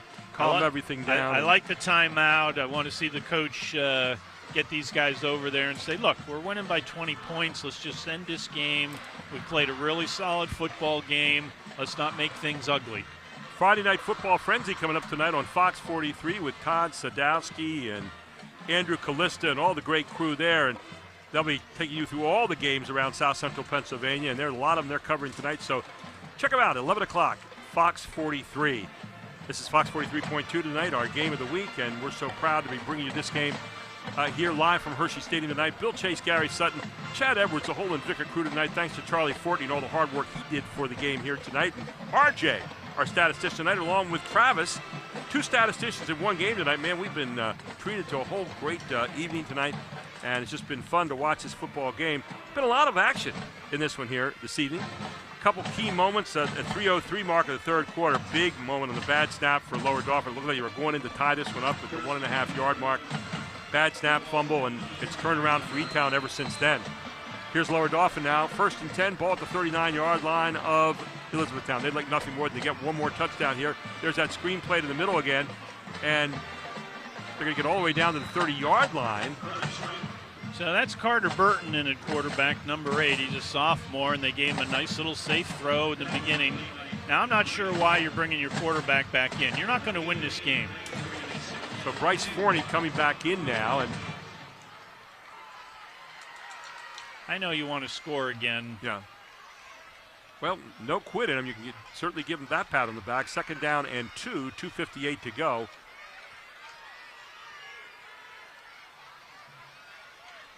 So here's Forney back. Forney looks again. Forney's looking for Milheim, throws it out of the backfield, and Milheim's got it. Touchdown.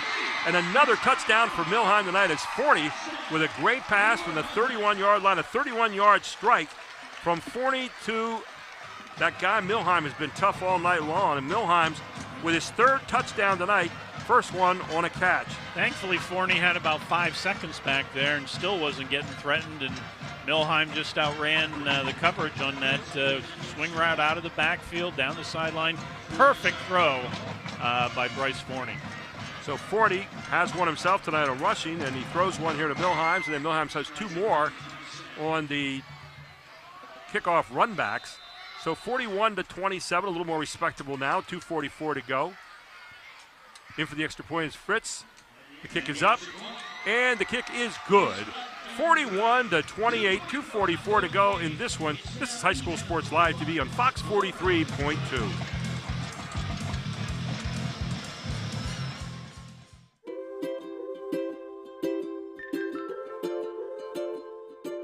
All across Pennsylvania, families are living their lives in their own homes. Not long ago, none of these families believed it possible. And then they discovered there was someone who could help. What was once only a dream is now a reality. Welcome home.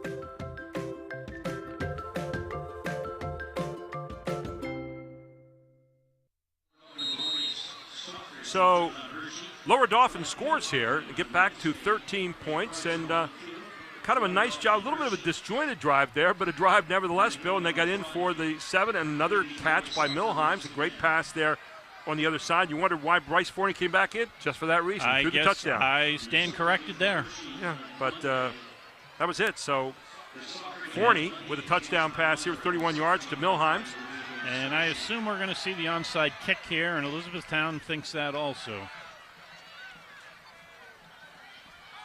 Milheim tonight with 261 all-purpose yards. How's that for an evening? He's a good football player, and he's only a junior. Yep, he's going to be back for a lot more. This is a Lower Dauphin team's going to be pretty good. Boy, everybody coming down the field there. It was like Hummelstown unloading on Elizabethtown. That was a nice job. I think it was Ian Brosey, number 1, who recovered that. He ran it down after it went by him. Yeah, Ian Brosey did a good job of jumping on top of that for the E-Town Bears. So it'll be 1st and 10, ball at the 43, and now you just want to kind of get a first down or two and get out of here with a W if you're E-Town, right? Yeah, and Lower Dauphin has 3 timeouts left, so they're probably going to use them pretty quickly in succession here.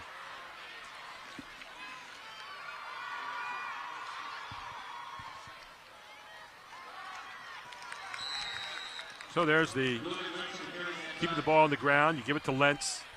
Sure hands. So you were talking about the offense the night before the game and wondering if, the 2 wins they had, that they really averaged 47 a game. Looks like they're fully capable of getting up in the 40s pretty regularly. He had 41 points again tonight, Bill. Yeah, I like their balance. I just didn't know a lot about their kids or a lot about their program, but they have some good skills. Obviously, a tough quarterback's only missed 3 passes all night long. You got 2 good running backs here.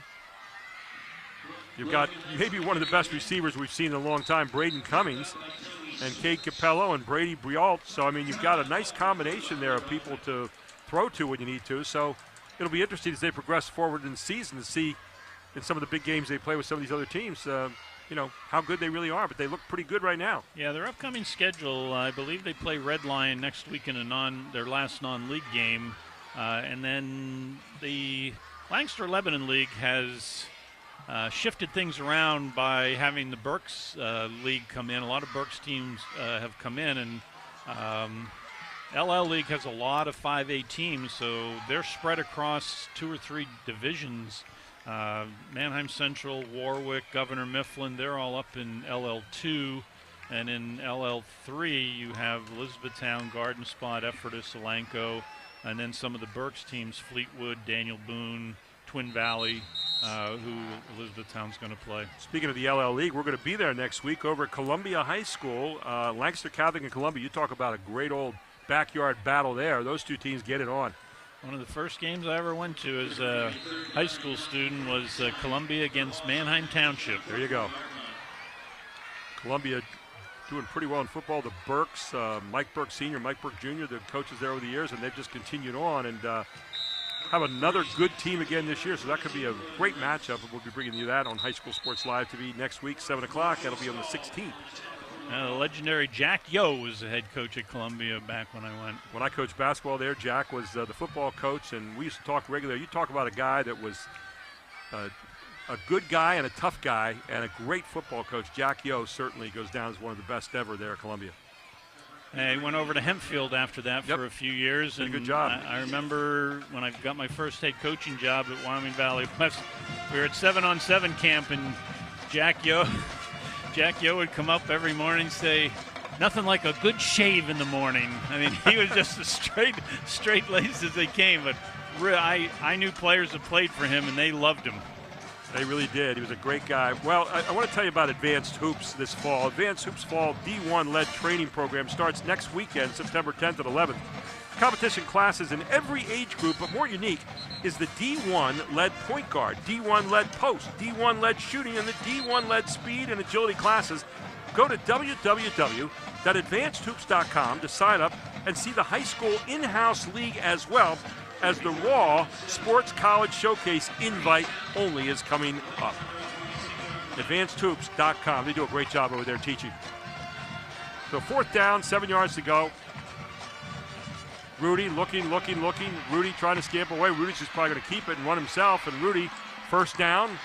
Yet another one here as he gets out of trouble and gets a 1st down for his team. And that ought to pretty much put this one away with 1:43 to go, even though he stepped out of bounds. Yeah, so that was 4th and 7 inside their own 50, and they decided to go for it. Again, that's 2022 football for a lot of programs. Taking no chances, though, of punting it away or having a bad snap, I guess. Put it in the hands of your quarterback and just let him keep it and run it, and it paid off. Yeah, I don't know anything about their punting situation, so maybe that's where they're at. Hunter might have been on vacation tonight, who knows, but Here's Lentz. Lentz banging across the 35-yard line down to the 32, and Lentz just continues to punish. Now you can huddle up and take a knee 3 times, and that'll be it most likely now. How do you feel about this as a coach right now? I mean, you have enough points on the board. Obviously, you're going to win the game. Just a matter of now sportsmanship at this point. Well, not only that, but I don't want to get Lentz hurt. I don't want to get Rudy hurt. I don't want something freaky to happen. Right. You know, you've shown me you're the better team tonight. And here you go. It's going to be one more handoff. Looks like that might have been Hayden Haver that time. And there's actually a flag down in the defensive backfield right now.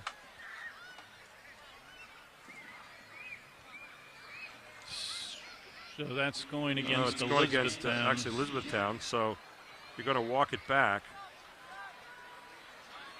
So Lower Dauphin has 1 timeout left. I don't know if they're inclined to use it or not. I'm still looking at taking a knee here with 1:07 to go.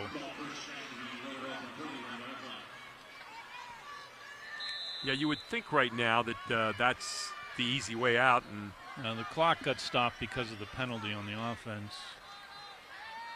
But if you take a knee here, they call a timeout. Then you take 2 more knees. The game's over. So here they are now. They're going to have Rudy take the snap and another handoff. And again, it's Lentz, and Lentz is going to run forward, and Lentz not looking like he's taking a knee at all. He's down to the 21-yard line. Another first down here with 59 seconds to go, and it looks like Elizabethtown maybe looking for a little bit more here. Well, they're running the ball, and I'm not going to criticize a coach for continuing to run the ball. If he put it up in the air, I might say something different. Right. Well, letting the clock roll down now a little bit, under 47 seconds. Lower Dauphin's not going to use their last timeout. They've pretty much said, look, we got it. We salute you. Yep.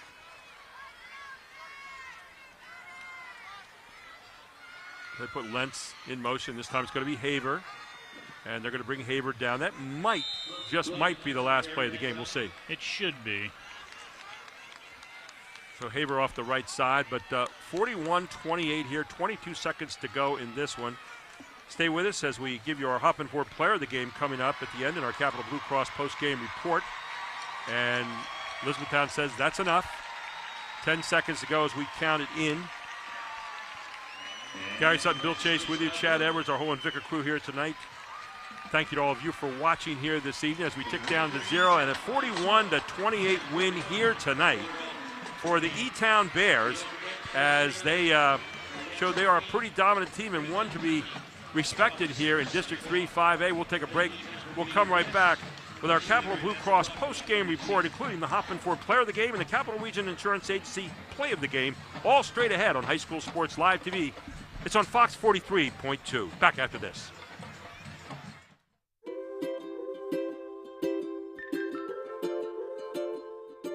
All across Pennsylvania, families are living their lives in their own homes. Not long ago, none of these families believed it possible. And then they discovered there was someone who could help. What was once only a dream is now a reality. Welcome home.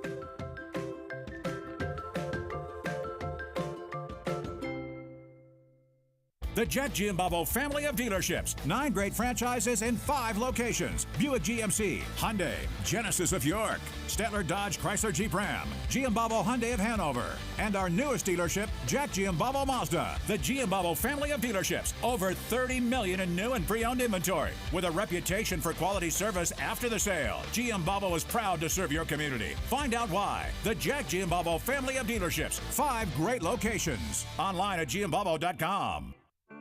At Capital Blue Cross, there are more yeses and fewer nos. Protecting your health and making it easier so you can spend time on what makes you smile. Helping our communities, your families, your businesses, big and small.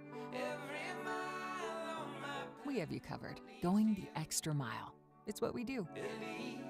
Capital Blue Cross, going the extra mile for you.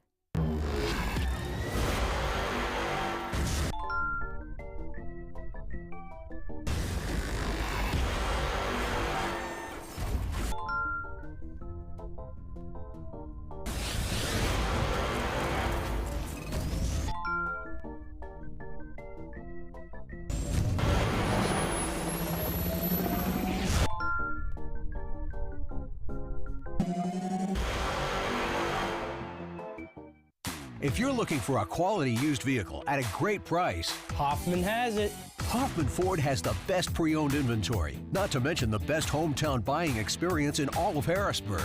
With our market-driven pricing, you can be sure you're always getting the best deal. Plus, we'll give you top dollar for your trade. And you know who's got Harrisburg's best deals. Hoffman has it. Hoffman Ford, Colonial Park. Hoffman Ford, just what you're looking for. Hoffman has it. We wake up with the sun. We live in a place we're proud to call home.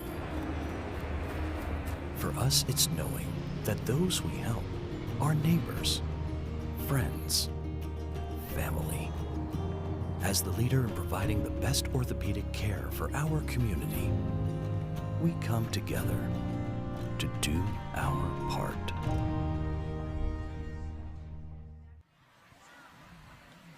And welcome back to our Capital Blue Cross post-game report. Our Capital Region Insurance Agency Player of the Game coming up. Our Hoffman Ford Player of the Game here at Hershey Stadium tonight. Our High School Sports Live Game of the Week. Gary Sutton, Bill Chase with you here. And, Bill, you look at this game here tonight. It was really Elizabethtown showing all its offensive wares here this evening. Elizabethtown's a very, very skilled team. Like I said, I didn't know a lot about a lot of their players. But you have a quarterback that went 15 for 15 in the first half. I've never seen that.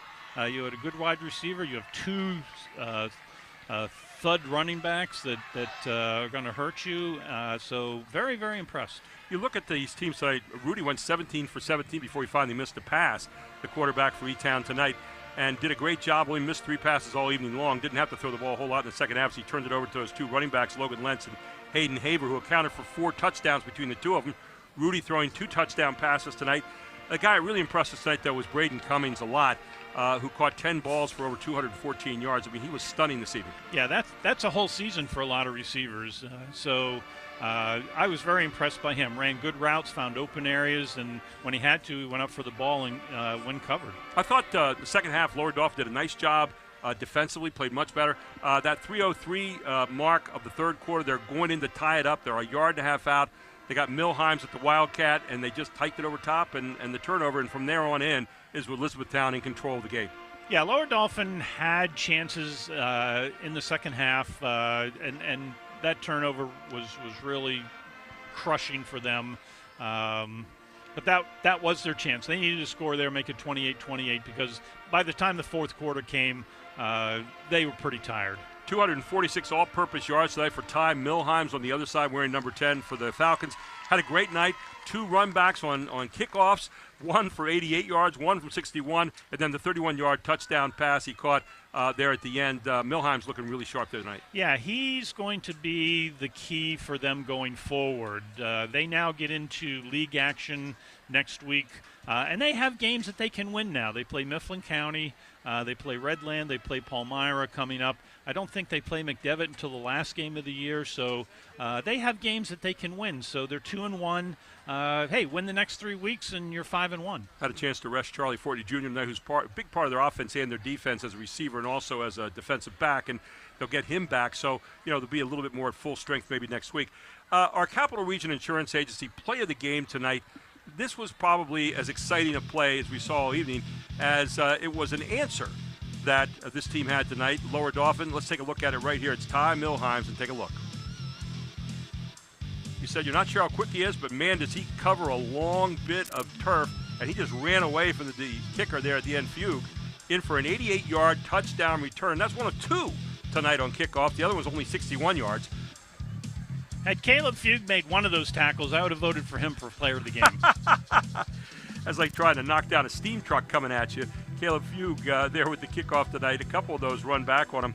And, of course, our Hoffman Ford player of the game tonight. This was tough because you look at Josh Rudy the night he only had 3 misses. But, you know, the guy we saw tonight who was outstanding, acrobatic catches everywhere, Braden Cummings. Number 21, they called his name often, and in big moments tonight, look at him. Look at his catch late in the game. And then covering up, making sure it was a completed catch, didn't let the ball hit the ground. But Cummings was open every time they wanted him. And, of course, good passes from Rudy, but Cummings for one of his touchdown catches there. And Braden Cummings, our Hoffman Ford player of the game here tonight, and there you see it again. Just a very, very seasoned football player, and what a set of hands we saw here tonight. He not only knows how to get open, but he knows what to do once he gets open. Whether to continue to accelerate or sit down in the seam, really seems like a smart player. I want to thank Travis Sparks, our statistician tonight, RJ, who did a great job here this evening, Charlie Ford, who helped out, and the founder of the Feast. Of course, Chad Edwards and his whole Invicta crew here tonight. Travis Sparks, as we mentioned, our statistician back at the station. Next broadcast, Lancaster Catholic and Columbia. You talk about a great rivalry. Right there it is. That's going to be down at Columbia's Field next Friday. We'll be there. 6:30, we'll bring you our pregame. And, of course, 7 o'clock, we'll bring you the game. The Lancaster-Lebanon League on display next week. Bill, you got a week off, but we're going to see you very soon again. And thank you for a great job here tonight. Really good work with you. Thank you. I appreciate it. Bill Chase here tonight with me. I'm Gary Sutton. Once again, the High School Sports Live TV Game of the Week will be coming to you next week in Columbia. But tonight, it was Elizabethtown 41, Lower Dauphin 28. Have a great evening, everyone, and thanks for watching us on Fox